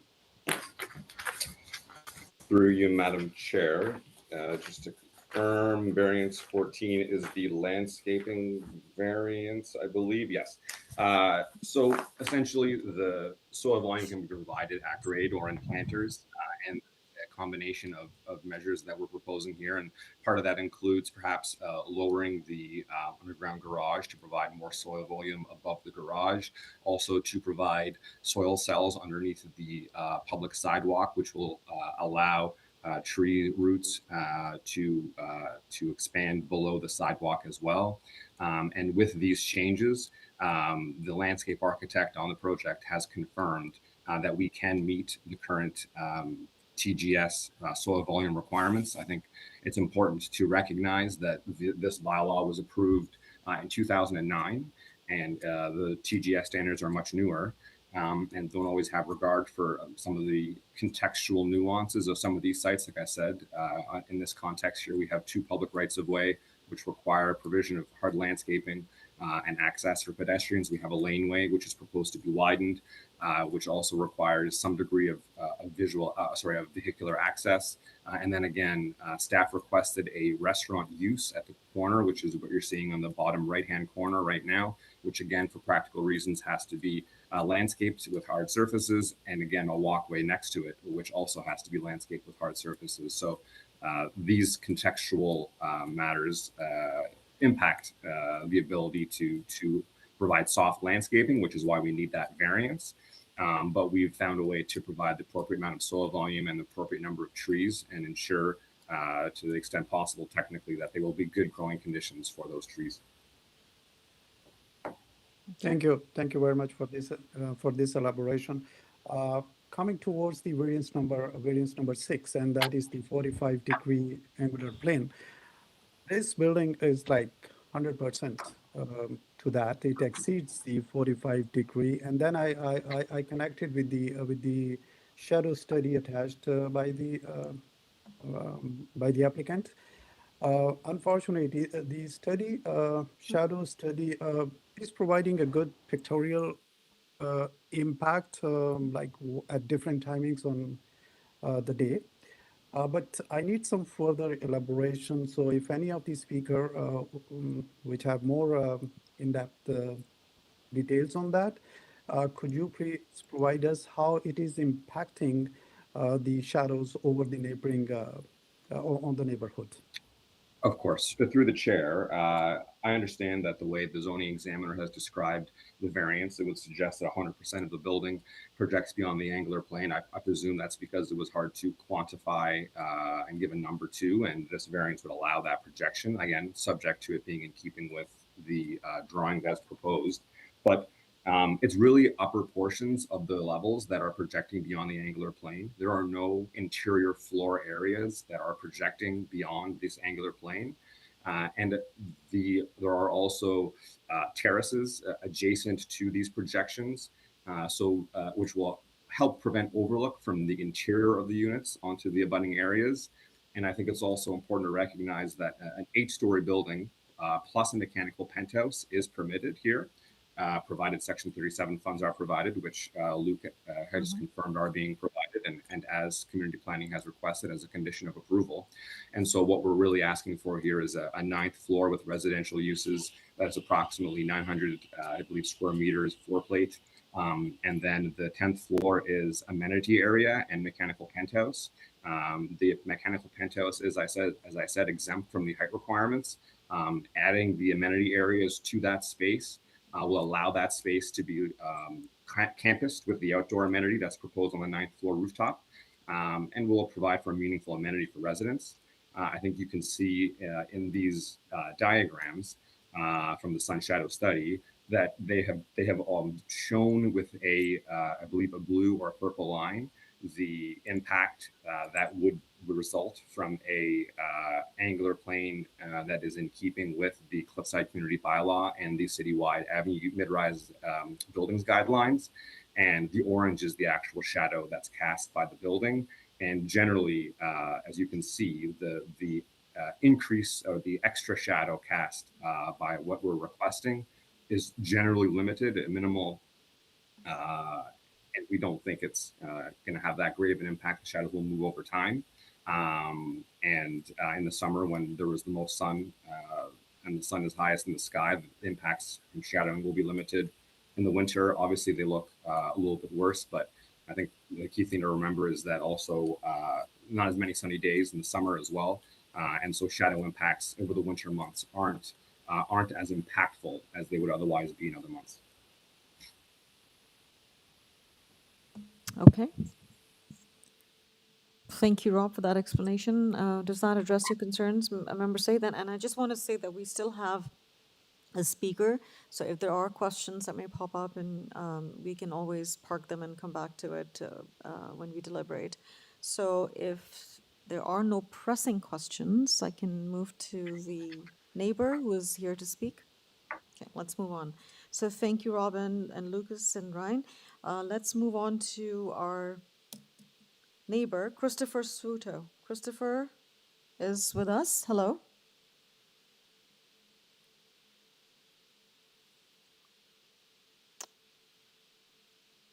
Hello, Christopher. Are you with us? Yes. Yes. Hello. Can you hear me? Yes, I can hear you, sir. So, Christopher, thank you Okay. for joining us, and thank you for joining us to webinar. And you have 5 minutes, and please tell us what your concerns are with the application. Yes. Thank you for taking the time to listen to my concerns. My home is located directly behind the this building, As you can imagine, I do have concern regarding the loss of sunlight to my property over the winter months and in general. The distance between my property line and this building is about 10 feet. It's very narrow, and it's very close to my property.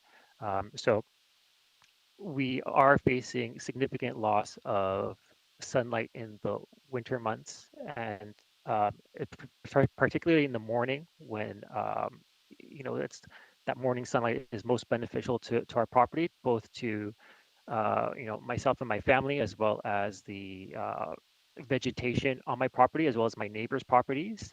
Um, Secondly, we are facing significant loss of privacy to my yard as well as to my neighbors' yards.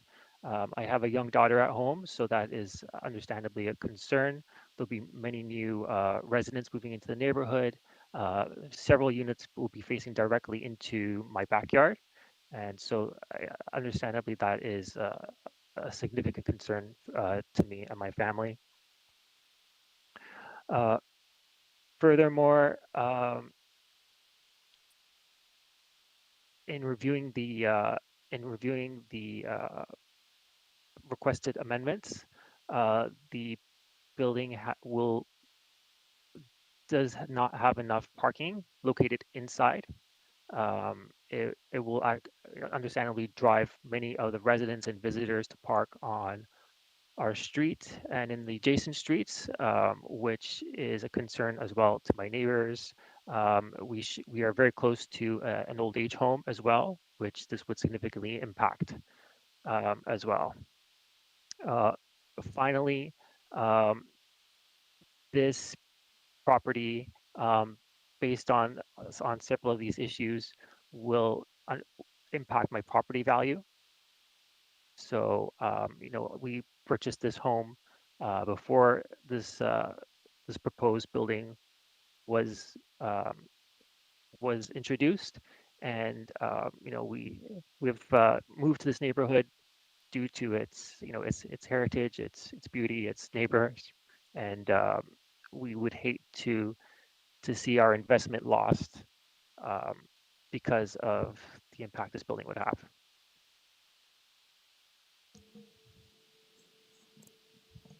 Okay, are there additional comments, Christopher?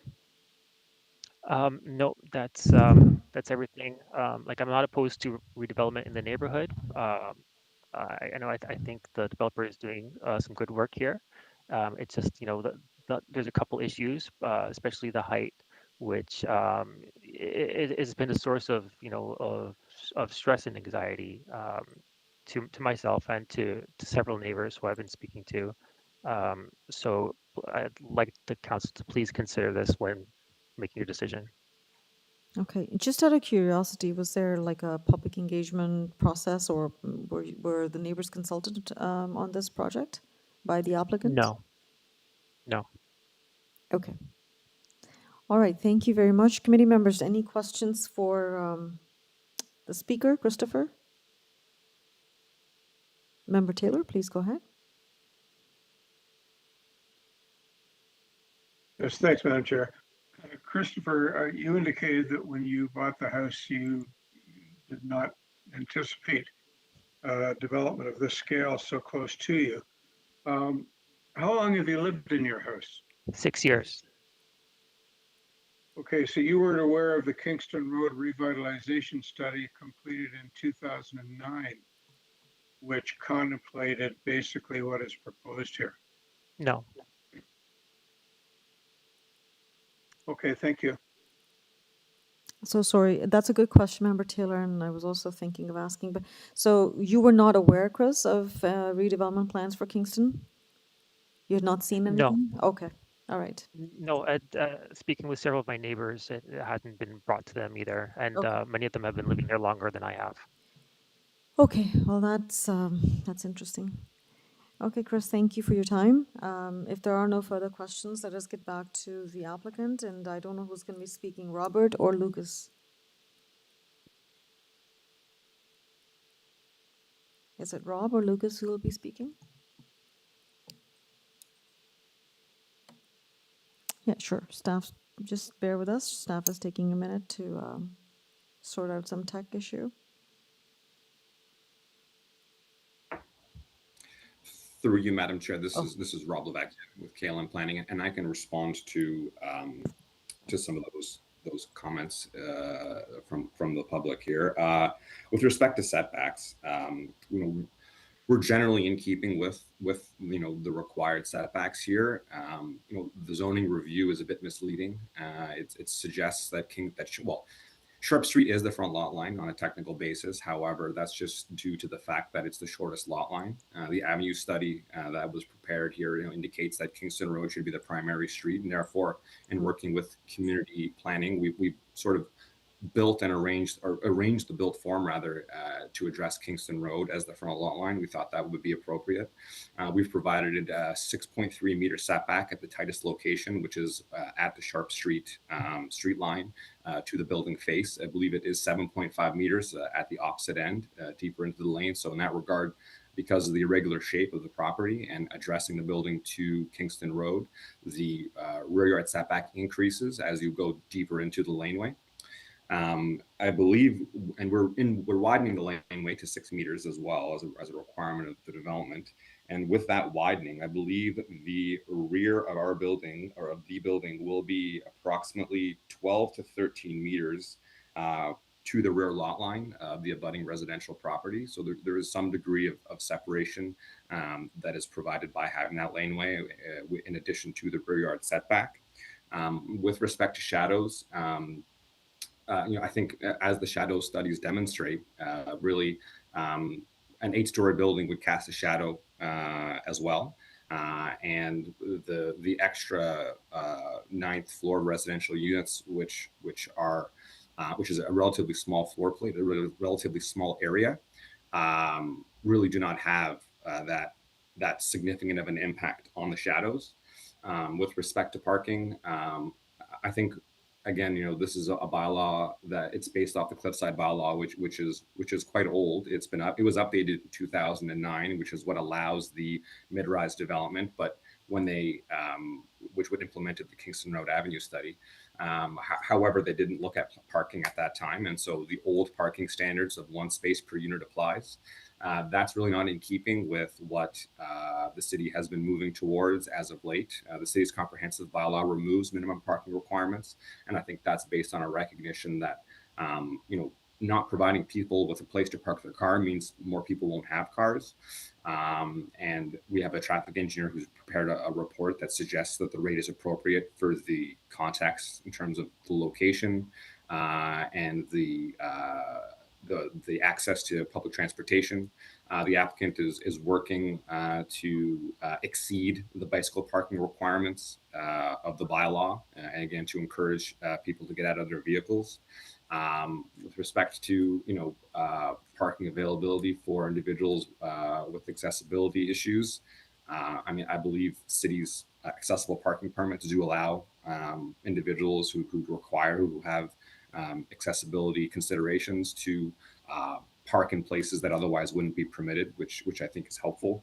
And I think with respect to investment, when somebody comes along and invests the type of money that is required to construct a building like this, adds commercial uses, restaurant uses, replaces on-street parking with trees, and replaces what essentially now is a lot of paved area at the corner with a attractive building.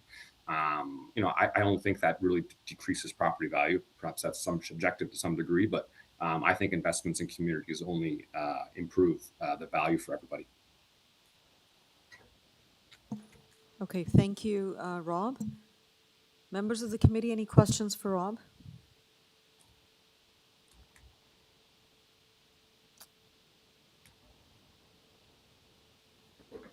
Okay, I don't see any questions, and I guess at this point, again, confirming with Rob that all those conditions that have been recommended, you have no concerns with it, correct? In community planning staff report, as well as urban forestry. Through you, Madam Chair, that's correct. There were no issues from the applicant or the owners with respect to the conditions imposed. Okay, thank you very much for that. All right, if there are no further questions, committee, I am taking the matter into committee now. So no further discussion with the applicant, and if you wish to deliberate and have any comments amongst yourselves, we could certainly do that. Or if you're ready for a motion. So we can mute the speakers. All right, committee members. I would like to say that this project certainly demonstrates a very much needed or sort of, kind of addresses the big housing issue and the crisis that, we're experiencing in Ontario and GTA, and every project adds to the housing that's needed. I think it's a great development. The Kingston Road is slated for this kind of development. It is an avenue, a corridor that has that has all the services that are needed for new growth and new communities. It is on a transit corridor. There is transit available. Yes, it is an intensification of the property indeed, but that is what was envisioned through the zoning bylaw and the intensification and the revitalization study.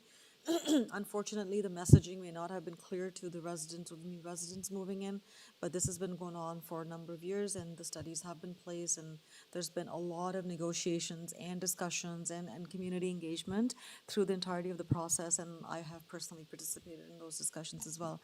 So I feel that there was enough sort of awareness about projects that are going to be occurring along Kingston Road.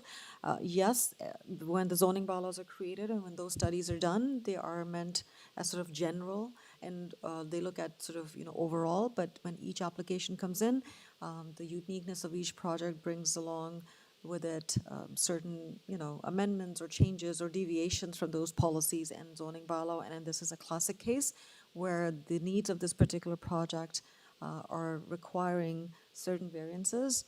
There is going to be a lot of community benefits coming out of this, not just from a monetary perspective, but I'm also, again, reiterating the fact that it is bringing in much needed housing. Additional story or two, in my opinion, is not a major issue here. It is still minor in the grand context, in the grand scheme of this project. I do not necessarily have concerns with this application that's before us. And just as a reminder, it is an amended application, so there were certain discussions around whether Section 37 agreements were applicable or not, and we did see on our agenda that there is confirmation that those are indeed required, and those will be in place, and has also been confirmed by the applicant. So I think overall, this project presents good opportunities, both to the community, to the much-needed housing, as well as the monetary assistance or the funds that will be provided to the city. Member Said, please go ahead. Thank you, Madam Chair. Actually, I'm just making these comments for getting some further clarification, Madam Chair. In this case, I am okay with removing the urban forestry condition number 5, which was the refusal of these certain variances. But just wanted to, Madam Chair, help me to understand that. Should the committee should the committee consider it positively? So our deliberations have during these discussions is that the applicant will be still required to show compliance to the TGS requirements, right? That is correct, Member Is Said. that That is correct, Member Said. Just so that, just as a reminder, this application is also going through a very rigorous site plan approval process.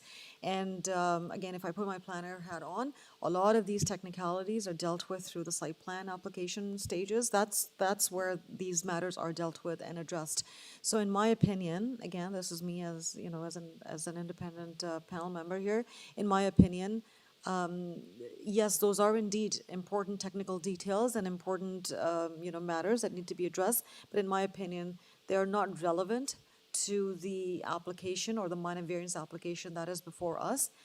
If anything, the only variance that is associated with landscaping or trees or matters of urban forestry is the soft landscaping, which we are, again, going to be making a decision on today, whether that is minor in nature or apply the 4 tests. When it comes to the technicalities of how that will be obtained or achieved, I think that we could rely on our site plan approval process to take care of that process. And again, as I said, it's a very rigorous process.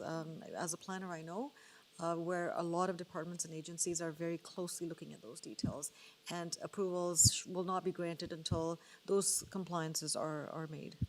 So to your question, yes, those will be looked at through that process. Thank you, Madam Chair. Thank you for that elaboration. So with that, Just bear with me yeah, for a I am. second. Just bear with me for a second. If you're moving towards a motion, I'm seeing Member Macaulay. She may have a comment as well. Member Macaulay, go ahead. Thank you, Madam Chair. Yes, I do have a comment on this. This is the third application for redevelopment of the Kingston Road strip down in Cliffside that this committee has had in the past 2 or 3 years. And so we were somewhat prepared for this. I look at this application and I note that it has 18 variances. And it's the consideration for what is a minor variance doesn't necessarily reflect how many variances or the magnitude of the variances, but it is a concern to me that we are asking for 18 amendments to the zoning bylaw. And as you said, that zoning bylaw was substantially redone in 2009 to reflect the Cliff Crest zoning bylaw. The other thing, so I've got a concern about receiving this as a minor variance. Judging the number of variances, I'm also somewhat concerned about the impact, but I believe that staff have provided us with a lot of information, and I noticed that the staff are recommending that approval be substantially in a conformity with the drawings as detailed in figures 1 and 2 respectively. So there's been a lot of detail here. It's probably more than what I would normally like to see in a variance. There is an urgency of providing housing in Toronto. This is one of the sites that has that opportunity to do it. And so in spite of the fact of my reluctance to recommend 18 variances on one site, I'm prepared to proceed with this application. I just wanted to make those comments. And I did get confirmation from the applicant that they are in agreement with all the additional conditions that staff have put in, including the financial contributions and the rental housing approval requirement, as well as building in accordance with the site plan application. Those are my comments, Madam Chair. Thank you, Member Macaulay, and thank you for your comments. I totally understand your position, where you're coming from. These cases are unique in nature, and one would tend to kind of go in the direction of, there are 18 variances. But I would say at the end of the day, I have full confidence in city staff who are running or conducting an extensive site plan process, and a lot of those issues that are typically, get translated from the zoning into a build form, those matters are being looked at. To me, again, this is very personal opinion. It boils down to the process. Which process are we going? Is it is this an appropriate process to go through minor variance, or is a rezoning more appropriate process?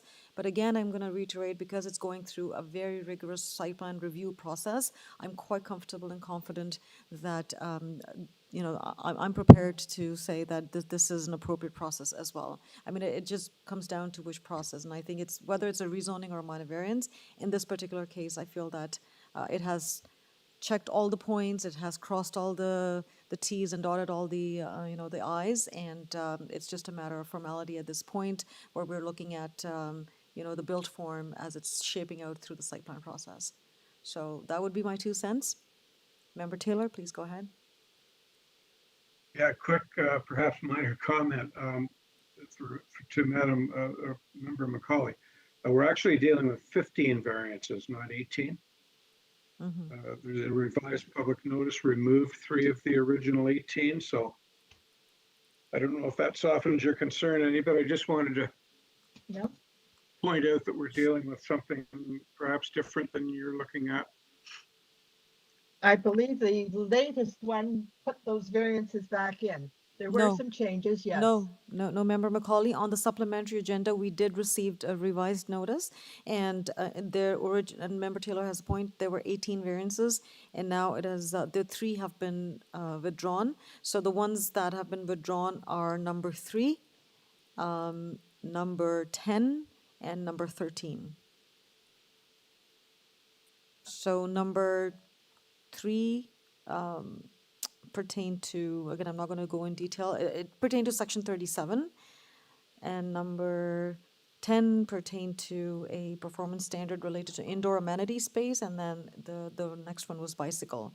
So those have been withdrawn. Through the chair, there's also a minor amendment to one of the variances, variance number 16, which is shown on the screen. Okay. So minor variance number 16, yeah, the second last portion. So space R61, there was a reduced dimension for that, for the parking space, and that has been removed as well. So that will comply with the zoning as well. So yes, as amended.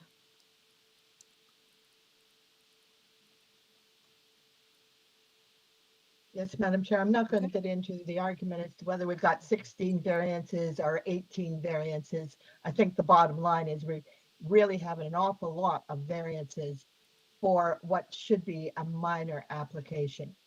However, I've already made my comments that I believe that this application is desirable overall. Okay. It is perhaps more efficient that it goes through variances than through a zoning bylaw approval. It's unfortunate that the community had not had a public meeting, which would have been a requirement under the zoning bylaw, but that's as it is. Perhaps as they proceed through the final details of the site plan approval, that the applicant will consider having a information meeting with the community so that they're aware of what is happening. And I think more important for the community, what is the timing of it? Because there's a long time between 2009 and 2023, and when this building will actually be constructed. So there's some timing issues that probably a number of people in the community are new to that community in the last 10 years and not aware of these changes. Okay. Thank you, Member Macaulay. So No I guess. further comments, Madam Okay, Chair. thank you. I just want to, I wanted to come to that. We've spent a good chunk of time on this application. I think we should start wrapping up. So at this point, I'm going to be looking for a motion from the committee members. Member Said, go ahead. Thank you, Madam Chair. We have discussed in detail both the positive and some of the challenging sides of this application. Keeping in view all those, Madam Chair, I move the motion for approval of item 3 as amended, subject to the condition of transportation, community planning, and also to the subject to the condition that the applicant will show compliance with the TDS requirements. And community planning staff report? I did mention that, Madam Chair. Yes. Oh, you did mention. It's okay. Sorry. Just bear with me. Staff? Through the chair, I just need to understand the last part of the, I guess. I'm that also a little unclear. I'm a little bit unclear on that. Okay, so members say the comment that was included in the urban forestry memo was that they were not satisfied with the soil volume, right? Through our, and hence they were, hence the recommendation that the variances be denied, certain variances be denied. However, if you still consider that as a concern, then it should be listed as a concern, not as something, because get done through another process. So I'm not sure how this is going to be a condition of this minor variance. Madam Chair, I recall during the deliberation, the speaker do mention that they have taken up this matter with the Yes. urban forestry and they have submitted the revised TGS requirements and they are Correct. meeting that. But since I don't have that details with me, that's why I'm putting the condition. If this condition has already been met, It's I not a think it will be condition. clear. This is my concern. They did not recommend a Recommendations. condition. They said deny it. And what the note there is their concern, their reason for denial. They're not suggesting that a condition be imposed.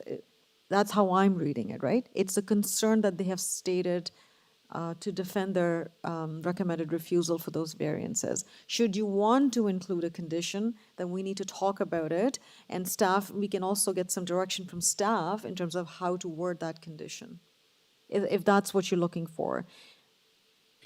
Okay. So what I'm seeing. True, Okay. Madam Chair. So what I'm hearing is that what I'm Thank you. seeing is that you still want certain condition included to address that concern. So what you see on the screen is staff is recommending this as a recommended condition. That submission of a revised soil volume plan prior to the issuance of notice of approval conditions for site plan control application, ABC, to the satisfaction of both the Acting Director Community Planning, Scarborough District, and the Supervisor Urban Forestry, Tree Protection and Plan Review, Scarborough District. So what this condition is doing is that it's not a condition of it's a condition of the minor variance, but tied to the site plan, which, as I said, though these matters like these need to be or should be addressed through the site plan process. So that's what this condition will do, should the committee approve it. Is defer it back to the site plan process and have that looked at through that process. Thank you, Madam Chair. Yes, I do. I 100% agree with you. And Okay. if we can include this as a part of our Well, it's approval. your motion. You're well within your Okay. rights to amend the motion to include this condition.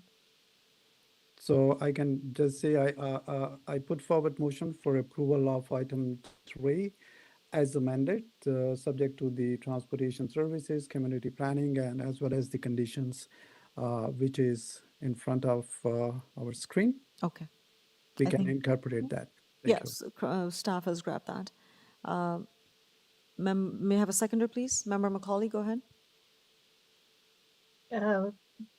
In that proposal, I just want to be clear that the proposal is subject to the condition of community planning, which requires the owner to enter into an agreement pursuant to section 37, that there be financial contribution. Yes. That the approval be obtained for the rental housing demolition. And then the third one is our standard approval, or the ones that we're more used to, being that the building be built substantially in accordance with the drawings dated February 3rd and is detailed in figures 1 and 2. So Yes, the other two, the agreements and the rental housing demolition permit, that I want to make sure that we've covered. Yes, Member Macaulay, Member Said in his motion did say the recommended conditions from community planning, which basically encompass the 3 that you've just discussed here. Okay. Okay. So we have a motion on the floor to approve the amended application, subject to conditions of urban forestry, subject to conditions of transportation, and subject to conditions of community planning recommended conditions. May I have a seconder, please? Member Taylor, please go ahead. Yes, thank you, Madam Chair. I'm happy to second the motion for approval. Thank subject you. to the condition. Thank you. Member Taylor seconds the motion, and all in favor of this motion? The motion is carried unanimously, and the application has been approved subject to conditions. Thank you. Good. Okay, so the next item that was held is for 601 to 607 Milner Avenue, and that is item 8 on the agenda. So can we please have the agent Bishoy Shinoda? Hello, Yes. hear me? Yes, I can hear you, sir. Bishoy, you have 5 minutes. Please go ahead, and I would recommend that if you have devices in the background, please close those. I don't have any device, but could I ask staff to pull up the presentation that I provided? Sure. Staff, do we have the presentation that was provided?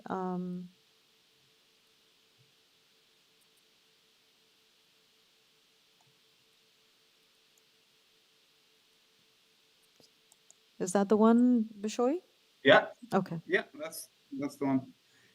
Thank you. Good afternoon, Madam Chair and members of committee. My name is Bishoy Shinoda. I'm a planning consultant with Dillon Consulting, located here in 235 Yorkland Boulevard in Toronto. I'm the agent on file and hereby representing the proposed minor variance.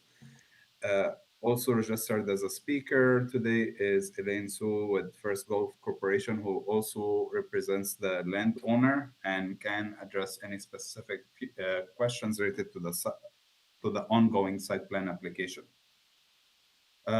So this site is located at 61607 Milner Avenue. It's previously contained an office, a predominantly office use. The landowner wishes to redevelop the site to permit a larger warehouse that is approximately 350,000 square feet in area with ancillary office spaces at the front. The proposed warehouse is undergoing a site plan approval process, during which matters related to environmental protection, land conveyance, and other technical matters are being addressed.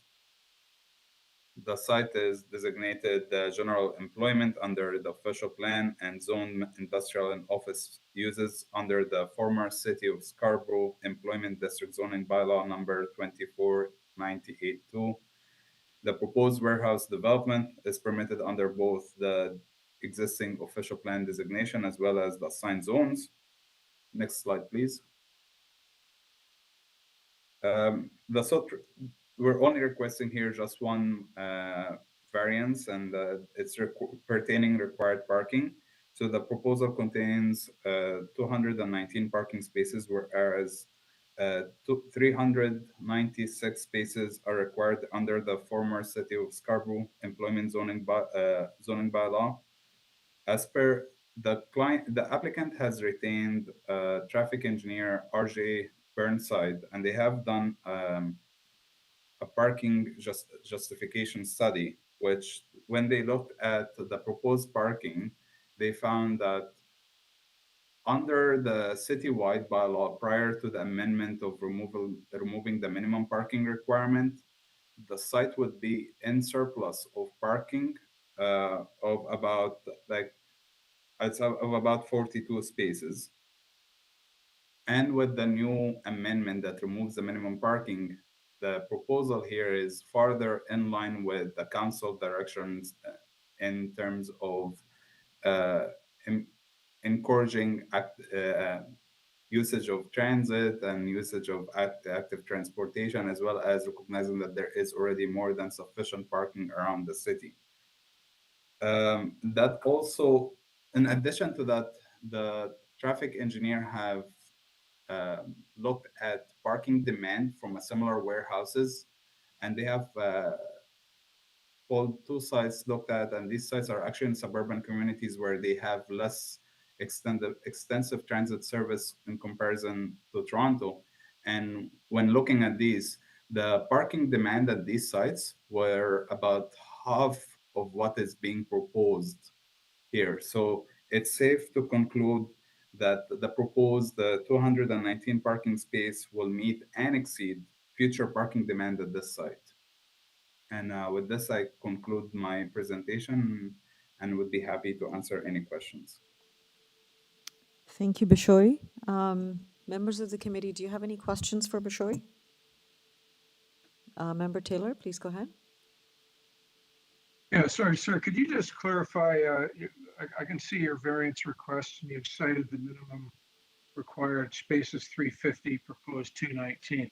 The slide you just showed had the figures of 369 and 194. Can you explain if that's true, your variance is inaccurate?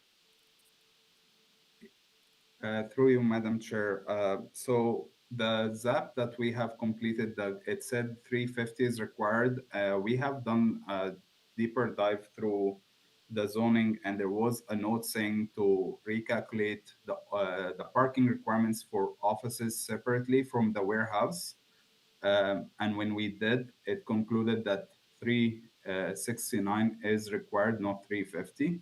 Now, with regard to the 194, that was a previous ask. However, staff has went based on the ZAP, and the applicant through the site plan application has made revision to the site plan, which has been submitted, but it was after the circulation date to committee.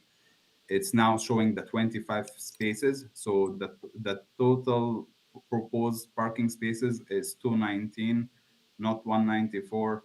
And so it's now in match with the public notice that was circulated to the public. But the minimum required is 350. No, it's 369. So our calculation says 369. The staff has relied on the ZAP that was completed by the city, which said 350. So we still demonstrate that the proposed parking supply here is exceed the needs of the site and is sufficient in meeting the warehouse, the proposed warehouse. Yes, thank you. I'm sensitive to the accuracy of variance requests as related to, what's in place. Yeah. And I'm just wondering, could staff just confirm that we are entitled to proceed on this, given the fact that the required parking space number of 350 is in fact not accurate? Staff, can you please clarify?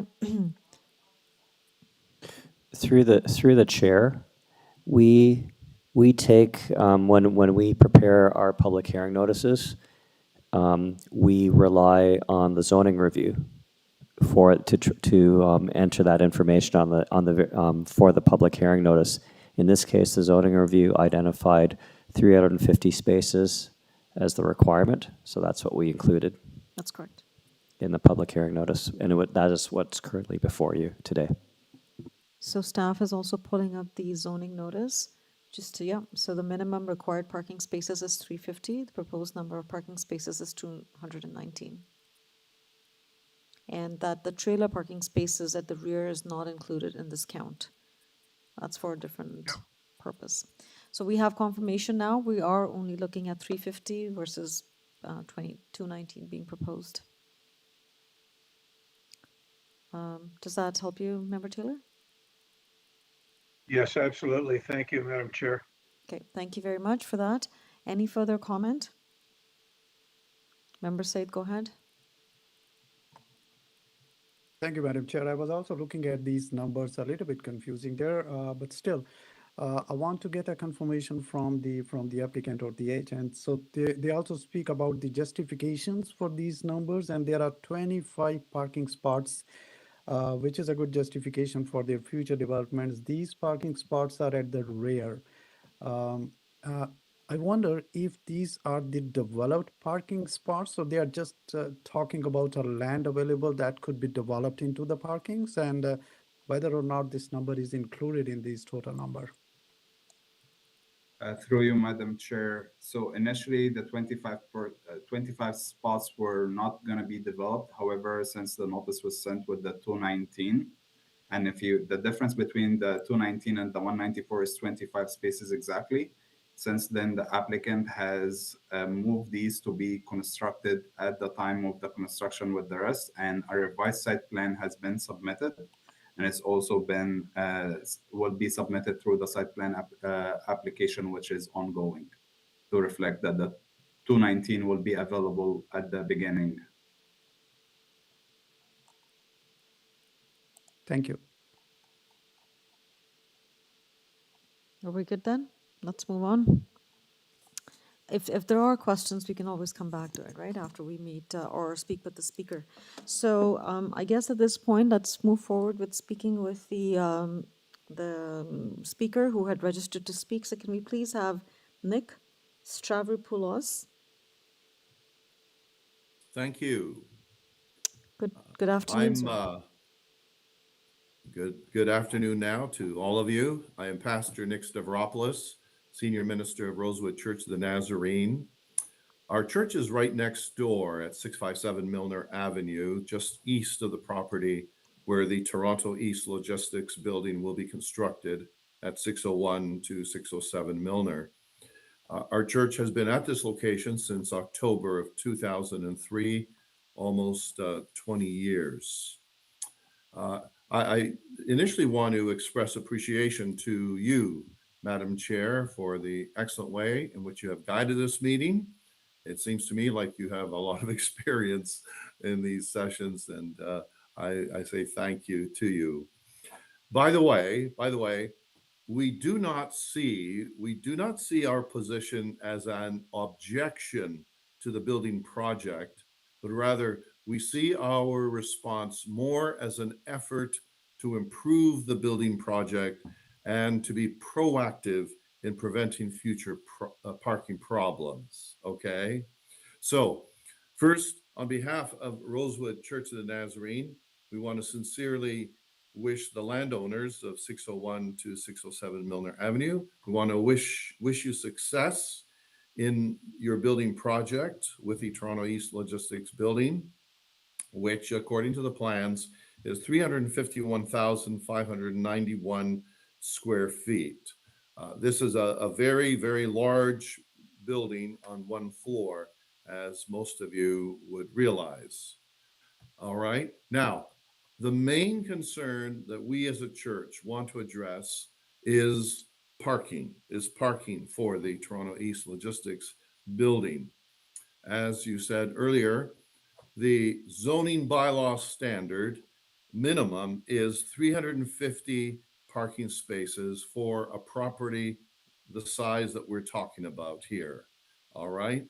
That's a minimum of 350 required parking spaces. The Toronto East Logistics plan, according to the building plans that I saw, had initially, before this meeting, had 191 parking spaces. That's what I saw on the plan, that the request was 191 parking spaces, which is a 45.43% reduction from the zoning bylaw standard of 350 parking spaces. All right. Now, the community notice that was sent around actually said the project was going to have 219 spaces, but the actual building plan register that I saw was 191. So why the discrepancy there, I do not know.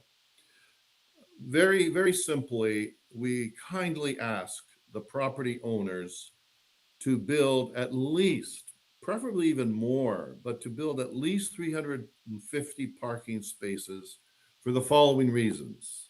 Okay, reason number one is simply to provide adequate parking for company employees. This is a very large building. There will be a lot of employees. Does anyone know exactly how many? I don't know that anyone really knows, except maybe the owners. But we just want to ask for 350 minimum parking spaces, preferably more, so as to have adequate parking for company employees on site. Most employees in Scarborough these days. Am I still communicating or have I lost? No, sir, you're still there. You're still there. Okay, so most employees in Scarborough these days drive to their workplaces, right? Yes, there is a TTC bus that runs along Milner, but the reality is, except for downtown Toronto, most people drive to their work places. Otherwise, we wouldn't have the congestion that we have on 401 and all the other roads, all right? So reason number one for asking for the 350 or more parking spaces is so that the dear employees will have a parking spot in this proposed future major employer, okay? Reason number two for our ask is to prevent employees from parking while needing to park on Milner Avenue, which is 2 lanes each way, which would be reduced to 1 lane if employees park on the road. Milner Avenue is actually very busy during the morning rush hour and evening rush hour. During the course of the day, it still has reasonable number of cars on the road, but especially rush hour, morning and evening, it's really busy. A third reason why we're asking, please, for the 350 plus parking spaces is to prevent employees from parking in our Rosewood Church parking lot. If Sorry, there isn't, sorry, enough Pastor. parking. Sorry, Pastor, if Yeah. I may just interject you for Yes. a moment. Your 5-minute time is up, so I would suggest that you maybe just close your remarks now. Okay, the bottom line is if there aren't enough parking spaces on the building site, people will park in our church lot. And the challenge we face is we have a lot of funerals and weddings, even through the week and Saturdays, where we need all of our parking, okay? The previous building that was located at this site, which has now been demolished, it had, as far as I know, 350 parking spots. And that was not adequate. There were regular parking challenges for the previous building, which I think maybe was about half the size of the proposed building. And so essentially, for all practical purposes, there is a need to have 350 or more parking spots. And then lastly, we want to just propose that the new owners also make available maybe 4 or 5 truck parking spaces on their lot. There are going to be 61 doors, I think, where they will load and unload. Trucks break down, and if they don't have some place to actually park them while they wait for 3, 4, 5 days for parts, truckers are going to be inclined to park in our church parking lot. Okay. Okay. All right. And the result of that is going to be damage to our parking lot and also occupancy of our parking and not available for funerals and weddings during the course of the week. So thank you very much. That's Thank you. where we stand. Thank you very much, Pastor, for taking the time to speak with us and your kind comments. No, you certainly raised some good points, and we will request the applicant to respond to those. You certainly mentioned something that I'm also now interested to know. It's about what is actually going into these buildings, because it also depends on how intensive the uses are, and I think that would help us all understand and make a more a reasonable decision in terms of, how intensive the uses are. Is that a large warehouse, or are there going to be, a factory or an industry that would employ like 300 people? So I think that's a good comment, and I would like to get some clarification on from the applicant as well. But before you go, I just want to ask the committee members, are there any questions for Pastor Nick? Member McKay, please go ahead. Yes, Pastor, I'm just wondering whether you've had any direct discussions with the parking consultant for the applicant, Burnside. Have you had any opportunity to meet with them? No, Mr. McKay, we haven't. It was only just very recently when we got notice, I guess, from the city that, the project was going to be what it is. And when I read all the materials, I thought, oh boy, we're going to have a future parking problem here. Having been here, I myself have been the minister of this church for over 41 years. And having been at this location for 20 years and dealt with the previous company that was next door to us, there were regular parking problems. And so we thought, okay, let's be proactive and try to prevent future problems with a new construction project. It's a very big lot. I'm not exactly how many acres there are, but it's a very big lot. And certainly there must be enough room there to build at least 350 parking spaces. The employees will be blessed in the future knowing that they don't have to fight for parking spaces or park on the street or even park at the church and then, walk for 5-10 minutes to get into their building. Thank you, Mr. McKay. Well, yeah, fine. Yeah, just wanted to know if you had any discussions with Burnside. So that's fine. Thank you. Yeah. Okay, thank you, Member McKay, for the question. And Pastor Nick, If there are no further questions, we will now proceed to the applicant, and that would be Bishoy. So Bishoy, are you with us?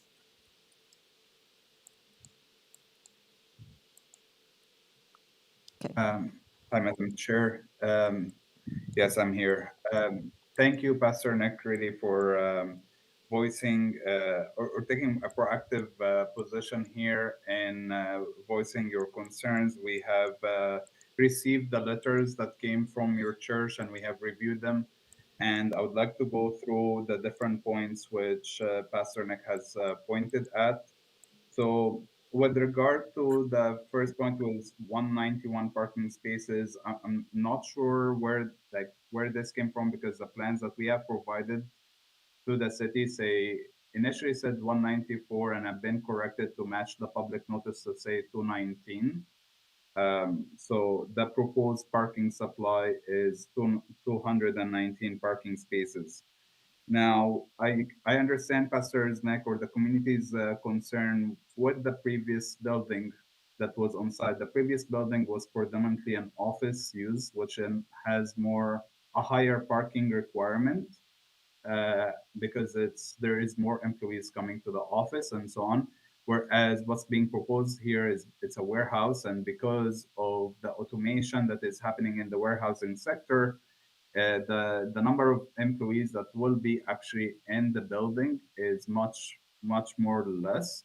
The warehouse is predominantly for storage and to meet the growing demand, as you all know, for online retail, where there is an ongoing demand across the GTA and Ontario for meeting the online retail needs. So the proposal, sorry. So the traffic engineer that was retained have looked at similar sites and what is the parking rate for the parking demand at these sites. So the two sites that were looked at, one was in Markham and the other one was in Richmond Hill. And these sites came to the average parking demand of 0.27 spaces per 100 square meter. Now, what's being proposed here is the equivalent of 0.65, which is more than double than what the parking demand is for other similar warehousing uses. So this further satisfies that what is being proposed here is beyond just meeting the basic needs of a warehousing use. The other point that the pastor have mentioned was that MILNER Avenue being 2 lanes. I understand that the city already, and speaking with the applicant of obtaining similar to other development along MILNER, they're obtaining road conveyance so that in the future it can facilitate road widening. I see, just for conclusion in relation to the employee parking, I see that what's being proposed here exceeds the future needs of the sites. And lastly, with regard to the truck parking, I would like to point to the south portion of the property. There is proposed 23 trailer parking spaces. That's to address Pastor Nick's concern that if something breaks down, they're not stopping on the street or they're not occupying other parking lots. There is designated spaces at the back of the building for parking vehicles that are either they're offloading or broken down for any reason or need to stop for a longer period of time. And I hope this satisfies the community's concerns, and I'm happy to answer any further questions. Thank you, Bishoy. Just a follow-up, and then you may have already mentioned it, but I may have been distracted. So it is going to be one large warehouse building? It is one large warehouse. Okay. It can be subdivided into four tenants or just one tenant or anything in between, but it's just one large warehouse. Okay. And typically what we're seeing these days is large warehouses for storage, as you said, for various retail companies. Okay. And any idea, or did Burnside look into number of employees that would be engaged and see how that sort of correlates with the parking needs? Due to that there is no end user tenant yet in place, that analysis has not been completed. Okay, so the comparisons of the proxies were with your other sites at other locations. Yes. Okay, thank you for that. I see Member Saeed raising his hand. Please go ahead, Member Saeed. Thank you, Madam Chair. Coming back to the applicant, although there have been justifications for this parking numbers, and as the applicant has been telling that, still the number is exceeding what the requirements are. In my opinion, what I have seen through the parking study the consultant has prepared, I have many concerns towards that, because the data mentioned there have some inconsistencies there. For example, the proxy parking demand data has been collected, which is not in Scarborough, or the unique circumstances of this Milner Avenue, what kind of area is and what kind of organizations or institutions are there. So if the proxy demand data is obtained from Richmond Hill or from the Markham City or all the way to the Kipling Avenue, I mean, those could not be copied as the same circumstances prevailing at the Milner Avenue. That is my first point. So, Madam Chair, I will say I'm not convinced about that justifications which are provided for this number of parking. And my second concern Sorry, so is just there on that, has sorry, Member Saeed, if I may just quickly, I'm not a transportation engineer or planner by any definition, but I've worked with a lot of transportation planning and reviewed a lot of reports as well over the course of my experience and years. What I know is that one of the criteria to identify proxy sites requires that the sites are similar in nature and context. So yes, we do not have that. I agree with you. We do not have that information as to the sites in Richmond Hill or the ones in Markham are similar in context or not. But I see that the engineers who have written the report are professional engineers, and they would have had to adhere to the criteria that is established for identifying proxy sites. Again, I'm not a transportation planner, nor do I have the carriage of information with the background on this, but I can say that if the transportation engineers have used those proxy sites, there is some contextual relationship, or there is some merit in looking at those proxy sites. But again, I'm not a transportation engineer to confirm that. Okay, I just wanted to make that point. Thank you, Madam Chair. Okay, so Thank you very much, and I do understand. Go ahead. Go ahead, Madam Chair. No, go ahead. Go ahead. Sorry. Thank you very much. I agree with you. Whenever we make the proxy sites, it's not 100% same. And of course, these situations are different. I agree, and there could be different interpretation to that data.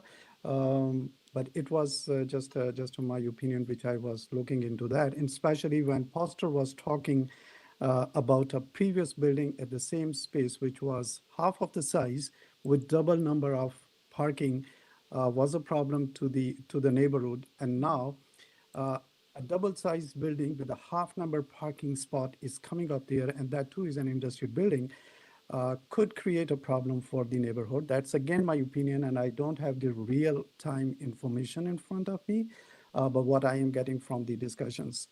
And also, Madam Chair, when there is a confusion of numbers, two numbers, I will point out, 219, 219 parking spot, and sometimes it's called as 194 parking spots. What my understanding is that 194 parking spots plus 25 parking spots which are going to be developed in the future, if we add that number, that's come to 219. So maybe the developer has included those 25 parking spots in 194 parking spots, coming to the number of 219. Yep. But if we take out this 25 number, the number will further decrease to 194. But that the variance is for 219. So whether they show it on a plan as future or proposed or something that's going to be in the future, it is going to be 219. You're right. Your observation is Through correct. Maybe it is the difference between what was shown at the front and potential future parking spaces that equals 219. But regardless, should the committee grant the variance today, it would be for 219. Through you, Madam Chair, I would like to clarify that initially the 25 spaces were gonna be in the future, but recently, so it matches with the public notice, they will be developed with the remaining at the same time as the entire site with the other parking spaces. So all 219 will be available at the same time. Right. It's not. Thank you. Thank you for that clarification. So that means whether it is current time or future time, the parking spots as reflected in the variance will be 219. Because what I was giving you a margin that perhaps in future 25 further parking spots will be included into the number, but it's not going to happen. No, should the committee grant the variance today, it would be for 219 minimum. And then if the applicant or if the owner wishes to in the future or desires to include more parking spaces, if space permits, then they will do that on their own. But if the committee grants the approval today, it would require minimum 219. Okay. One more thing I want to point out is this bylaw is from the old bylaw, right? This particular zoning requirement. Again, I'm not a building person, I'm not a zoning person, but I just want to flag that as well because it was included in Burnside's comments as well, that should the new bylaw be in effect, which is the 2013 bylaw, that would require less parking spaces. So if, let's say, 2013 bylaw was in effect today, it would have required less number of parking spaces. It is a previous bylaw that requires, I mean, back in the day, parking was a huge thing and the numbers and the ratios were large. So that, based on that old bylaw, the requirement is 350. So that's also a distinction I wanted to make it clear to everyone. Okay, so we're still in the deliberation, so I just want to start wrapping this up. So if there are questions for the applicant, then we can certainly move in that direction. If not, then I would like to take it into committee for a decision. Okay, I don't see any questions, comments. So Bishoy, thank you for your time. Any closing remark before we go into committee? No, just thank you, Madam Chair. Thank you, members of committee, and thank you to the public for coming out and engaging in this process. Okay, so just before you go, you're aware that Urban Forestry has recommended 2 conditions? Yeah, the applicant is already in the process of getting the 3 permits as not conditions. Okay, thank you, Bishoy. So we now take the matter into committee. Committee members, we had a good discussion, good deliberation. We've received further clarification on what the potential uses or could be. Because there is no end user at this point, so exactly the businesses cannot be identified, but it would be more or less a warehouse type building with the ability for future division into 4 units as well. We have the Burnside's memo for traffic. This application is also going through a site plan application, I believe, and Transportation has also looked at it. We have a comment memo from Transportation as well, confirming they have no concerns.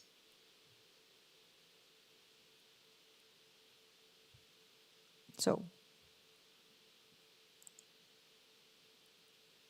Member Taylor, please go ahead. I guess if there's no other questions from my colleagues, I'm prepared to make a motion, Madam Chair, and my motion hinges almost entirely on what you said at the end of your remarks, that we have a no objection comment from Transportation Services. And in parking related variance applications like this one, I am totally reliant and dependent upon our professionals in Transportation Services for their guidance. So in that they have no objections, I don't either. And I move approval, subject to urban forestry conditions 1 and 2. Okay, thank you. Member Taylor, may I have a seconder, please? I second the motion. All in favor of this motion? All opposed? Okay, so the application has been refused. It was Through the chair, I believe you need to do another motion. Oh, yes, you're right. So on that note, I need another motion because the motion was shot down. So another motion, please. Come on. We need a motion. Member Said, go ahead. Thank you, Madam Chair. Just a word before the motion. This is fairly a large lot. This is a new industrial unit. So keeping in view these reality on the grounds, I believe they can adjust to the number of parkings. Current variance in front of the committee as on today, I believe is not a minor variance. I therefore, Madam Chair, I put forward motion for refusal of item number 8. Okay, may I have a seconder, please? Member McKay, please go ahead. Yes, Madam Chair, and you know, I'm concerned over it's an employment district type of zoning. We don't know what tenant will go in there and what its demands might be for parking. But sorry, and I'll just follow that up then by saying that yes, I'm prepared to second the motion to refuse. Okay, so Member McKay seconds the motion for refusal. All in favor of this motion? All opposed? So Member Taylor and myself oppose the motion. The motion is carried and the application is refused. Okay, so that brings us to the end of this item. We now move to our next item that was held for discussion, and that is 97 BYNG Avenue. Can we please have the agent, Peter Jerusik? Good morning, committee, or good afternoon now, committee. Good afternoon. Peter, College Park Design Group. Thank you, Peter, for joining us. So, Peter, would you like to make a presentation or go right to the questions? I'll do a short presentation. I know there's someone that would like to speak, as was indicated at the beginning. I just wanted to speak that this project is, I believe, meets the 4 tests. We have created what I call like a gateway dwelling, where we're on a major street of Denton Avenue and Byng Avenue here, and it provides a good entrance into the subdivision there off of Byng Avenue. We are a corner lot here, so we are dealing with some corner setbacks and whatnot. However, we have done better in terms of the existing house being closer to the flankage yard. We have improved upon that and tried to work within the majority of the dwelling of the zoning bylaw. So we're trying to impact. I believe the design itself is something that is would serve well for the community there. It's the client wanted something that would have a presence there and fit into the community well and have a good look onto it. And I believe that we've met all the 4 tests here in terms of the variances, though there might be numerous ones, but cumulatively they are minor in nature. And I believe that that is the key here. So unless there's other questions from the committee, I'll leave it up to the committee. Okay, thank you, Peter. Members of the committee, any questions for Peter? I see none at this time, and again, we'll always come back, and if you have more questions at the time, we can ask. So thank you, Peter. I would like to move on to speaking with the neighbor. So the neighbor is Suganya Vasantharajan. Hello, are you with us, Suganya? Yes, I am. Could you unmute me? You are unmuted, Suganya, so please go ahead. You have 5 minutes and tell us what your concerns are. Can you hear me clearly? I can hear you very clearly. Please go ahead. Thank you. So I am the immediate neighbor across the property. Considering the house is going to be having the frontage on Denton compared to Bing, wondering how parking will be impacted for us. We want to ensure that we have clear access to our property with the construction vehicles. Also like to know how long construction is planned for. And in add to that, most residents rely on street parking as there is restricted parking for most residents in their own properties. Currently, parking is not permitted on the side of Denton, but will this be changed as this is the first house that has frontage on this block? Specifically, maybe a concern for parents for drop off and pick up as the property is in very close proximity to an elementary school. Okay, thank you, Suganya. These are great questions, except that I was hoping that you would speak more to the variances that are before us, because that's what we're here for, to help you with. Do you have any concerns with the variances that are before us today? No. So you have no concerns with the variances, but your questions are more questions pertain to, driveway and parking impacts and whatnot and construction timing, which let me tell you is good information to have, but we committee cannot help you. But we'll certainly ask the applicant to advise on those issues. Okay? Like, because we are the immediate neighbor and the frontage of the house is changing with the variant. So I don't know if it's indirectly related to the variant. Okay, Our so access to our, just to make sure access is not restricted to our driveway. okay, so so if we had a chance to look at the site plan, the driveway is being proposed off Bing Avenue. Okay, so if you have the site, can you please pull up the site plan, Eric, for me? Oh, okay. So our driveway is off Denton. Yeah, so just give a moment, and if you can see the screen, this is the site plan. If you can zoom in into a bit closer, Eric, just the front of the house, sort of just into the house itself, yeah. So you can see the driveway. Can you make it a little larger? Thank you, Eric. So you see the driveway that's being proposed off Bing Avenue. Okay. So currently the house faces Bing, but the new house with the new construction, I think it's going to be facing Denton, and our driveway is facing Denton, and there's only one side street parking on that street. Okay, so the house, so there's going to be, because it's a corner lot, similar to your lot, it's going to have two frontages. One would be on Bing Avenue, that's where the driveway is.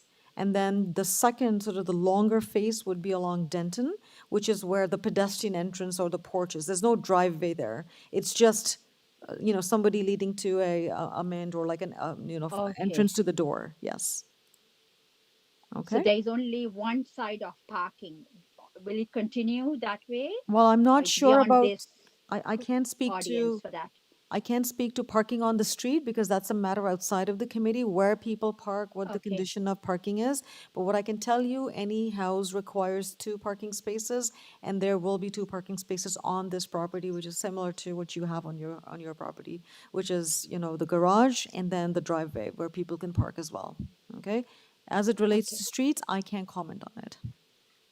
Okay, that's fine. Thank you. Okay, all right. Thank you very much for taking the time. Members of the committee, any questions for Suganya? I see none. All right. Thank you. And we now go back to Peter Jarusek. Peter, can you please tell us what the situation on the street is? Although it's not related to the variances, but I guess just for the neighbor. Technically, there is one variance where on a corner lot, you are required to have it on the flankage yard. So that is a variance we're requesting. However, because of the proximity to the school, Denton does get very congested at the beginning of school, around lunchtime, and at the end of school, with parents parking there. That's why we wanted to relocate to relocate it on Bing Avenue, to kind of pull away our own driveway and our own parking away from that congested Denton Street, because it is a higher traffic area. So is my understanding that by having the parking and the garage on Bing Avenue, it creates for my client itself a more safer entrance into his dwelling and his parking, as Denton does get busy during 3 times during the day during the school year.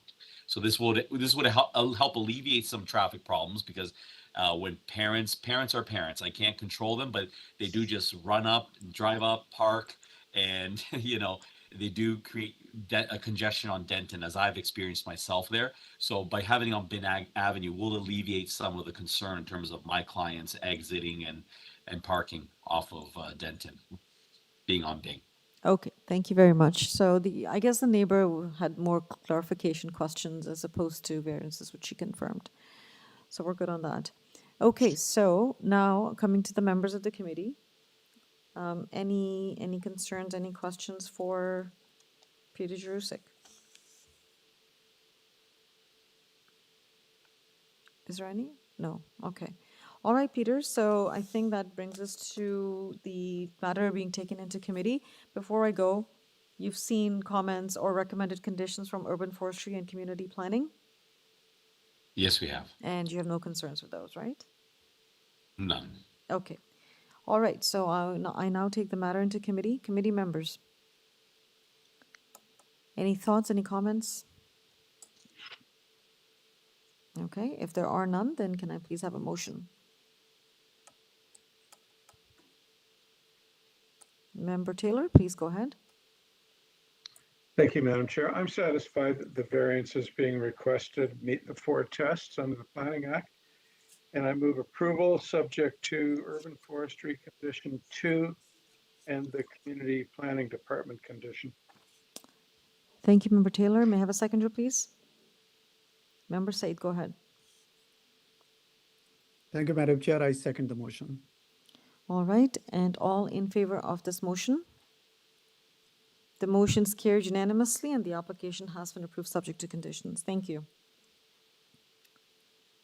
Moving to the next item, item 11. Item 11 is 115 Tower Drive. And can we have the applicant Shervin Farzam Behboudi, please? Okay. Good afternoon, Madam Chair. My name is Shervin Farzam. I'm representing the owner of this project. Okay, thank you, Shervin, for taking the time to speak with us. As you understand, we're reviewing your application, but as you understand, the community planning has sent a report to us, and they are recommending refusal of variances 5, 6, 7, 8, and 9. And hence, we would like to discuss with you and get your thoughts on what is your thoughts on those comments, and how would you like to address those concerns? Sure. First, I want to thank you for having me here. We are planning to have a garage in the backyard, which is number 1, 2, 4, and the number 10 is belong to that items. But number 5, 6, 7, 8, 9 is we are proposing garden suite in the backyard on the top of that garage. And when we are talking to the planner, she mentioned about 45-degree angular for that critical project is not going to be satisfied.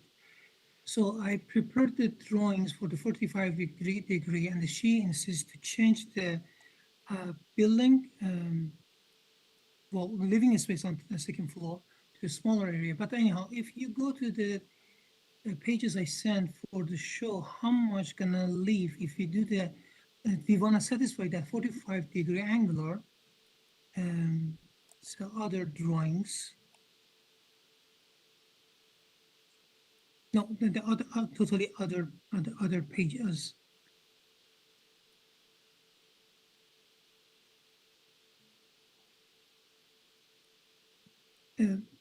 Excuse me, I sent another set of the drawings to present this item. Just bear with us. We will check with staff.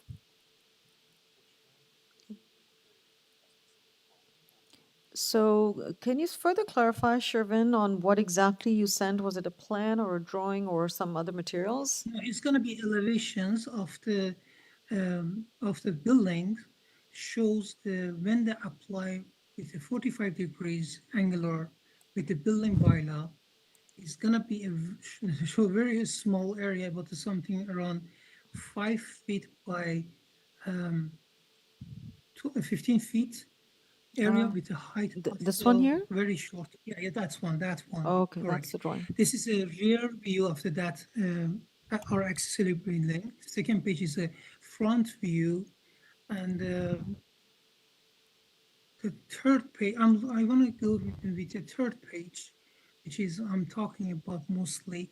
Okay, that's the area when the two angular, 45 angular bylaw comes together and they give us the area of the living space in that area. It's going to be something between a 5 to 6 feet area, which is not good enough for the headrooms. It's not going to be good for living space anyhow.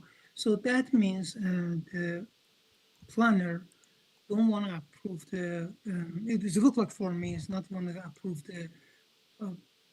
These garden suites, and we are have the supporting letters from the neighbors, and also we have a supporting letters from the PM of the area, and as you know, we have a shortage of the living space residents in the Ontario, especially in the Toronto area. So we want to get involved and do our shares to present more living space for our community.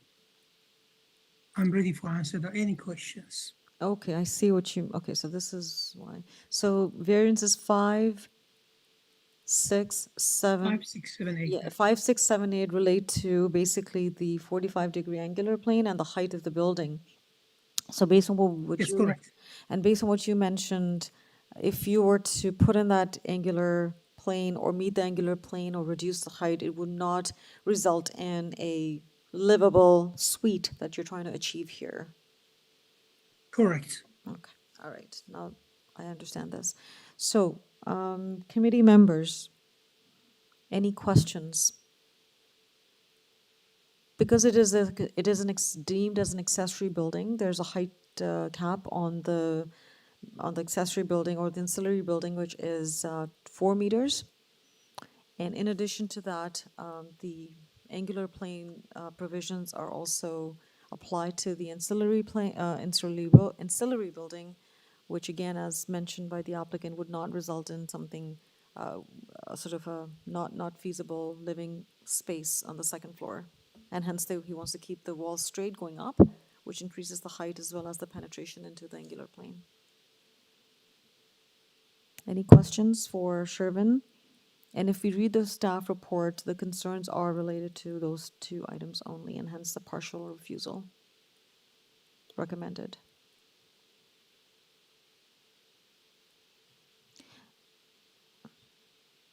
Any thoughts, any comments? Yes, Ma'am Colley, go ahead. Yes, I'm looking at the location of the garage here. I believe what they want to do is build a unit over top of the garage. This location of the garage in the site plan actually looks to be very good.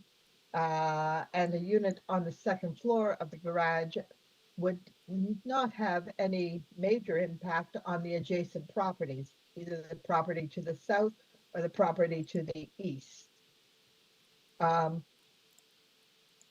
I'm not sure how to tie the proposed unit above this to the garage.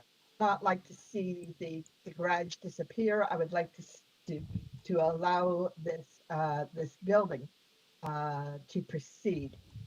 And yes, if this was an accessory building, accessory buildings can be two stories in height.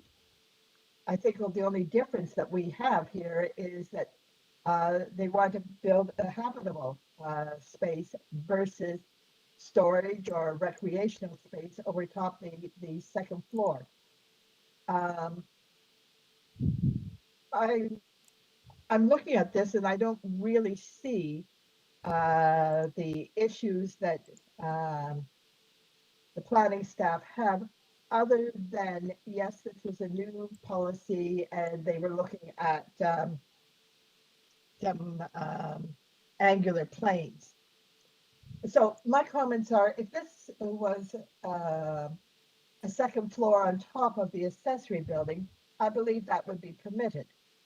And that would have exactly the same impact on the adjacent properties as the proposal, without the added advantage of actually being able to be used for accommodation. I wonder what other members of the committee see in this. I see your points, Member Macaulay, and I tend to agree with you, because what this is achieving is, and I see it's resulting into an increased height and penetration into the angular plane. But what this concept is achieving is it's still maintaining that garage space on the ground floor of this accessory building and creating a habitable space and a unit on the second floor, which again, in the spirit of where we are today in terms of housing and affordable housing choices and rental choices, I think this is a good, this would be a provision of that particular need. So in my opinion, built form, and as you said, based on where it's located, there's no impact to adjacent property owners. There's nothing. So typically the height of the accessory buildings and the angular plane penetrations are to achieve, to ensure that there are no concerns, as it was, for privacy or, trespassing or encroachment into other spaces. But in this case, there's none of that happening. So I think in this particular unique context, a two-story accessory building that allows for the garage space to continue to exist and provides for that additional living unit, in my opinion, meets the policies and the intent, and it represents good planning, in my opinion. Other members of the committee, any thoughts, any comments? Okay, all right. If there are, Member Taylor, please go ahead.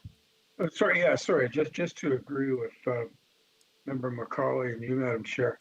I think the 45-degree angular plane is more germane and related to proximity of buildings, and we don't have proximity to buildings for this location on this property.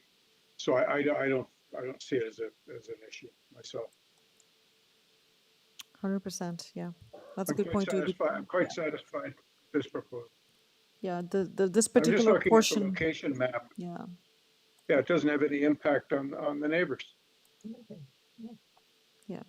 If anything, it's abutting a driveway and some open space and then the house itself. So there's no impact to any structure or building or anything of that nature.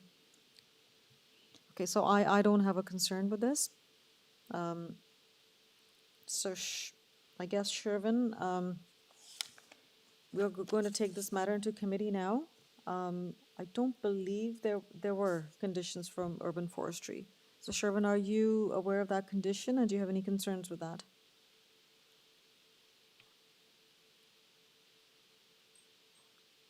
Shervin, I can't hear you.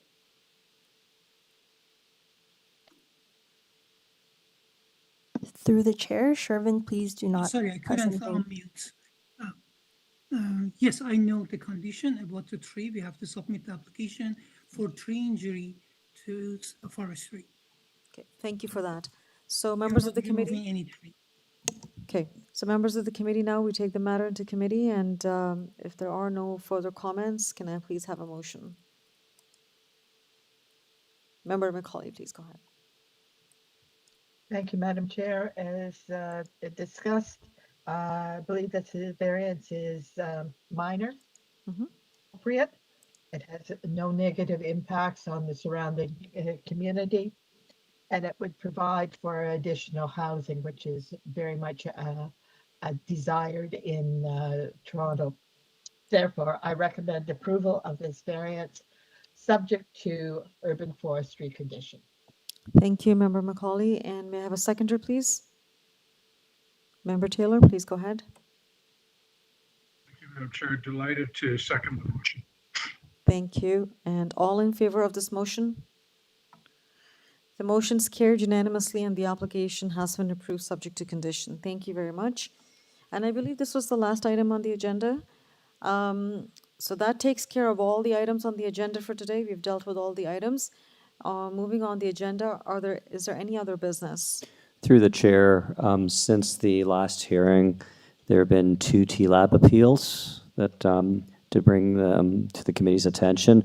One is an appeal submitted on 45 Scarborough Avenue. It's a consent and 2 minor variance applications. It was refused by committee and appealed by the owner.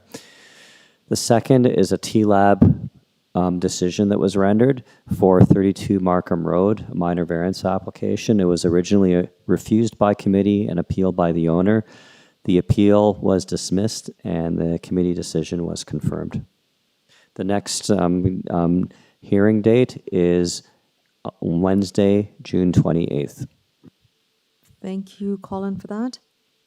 And I don't see any other member with any comment at this time. So that brings us to the end of the meeting. I'll see you on June 28th and I need a motion to adjourn the meeting. Member Taylor. Motion to adjourn, Member Taylor? I move adjournment of the meeting, Madam Chair. Yes. Thank you, and I second the motion. And the meeting's adjourned. Thank you, everyone. See you in June. Bye. Thanks, everybody. Thank you. Thanks, everyone. Good night. Yeah. Mohammed, we'll see you in July, Mohammed. Thank you. Thank you, Gary. See you then. Thank you. Thanks. Bye.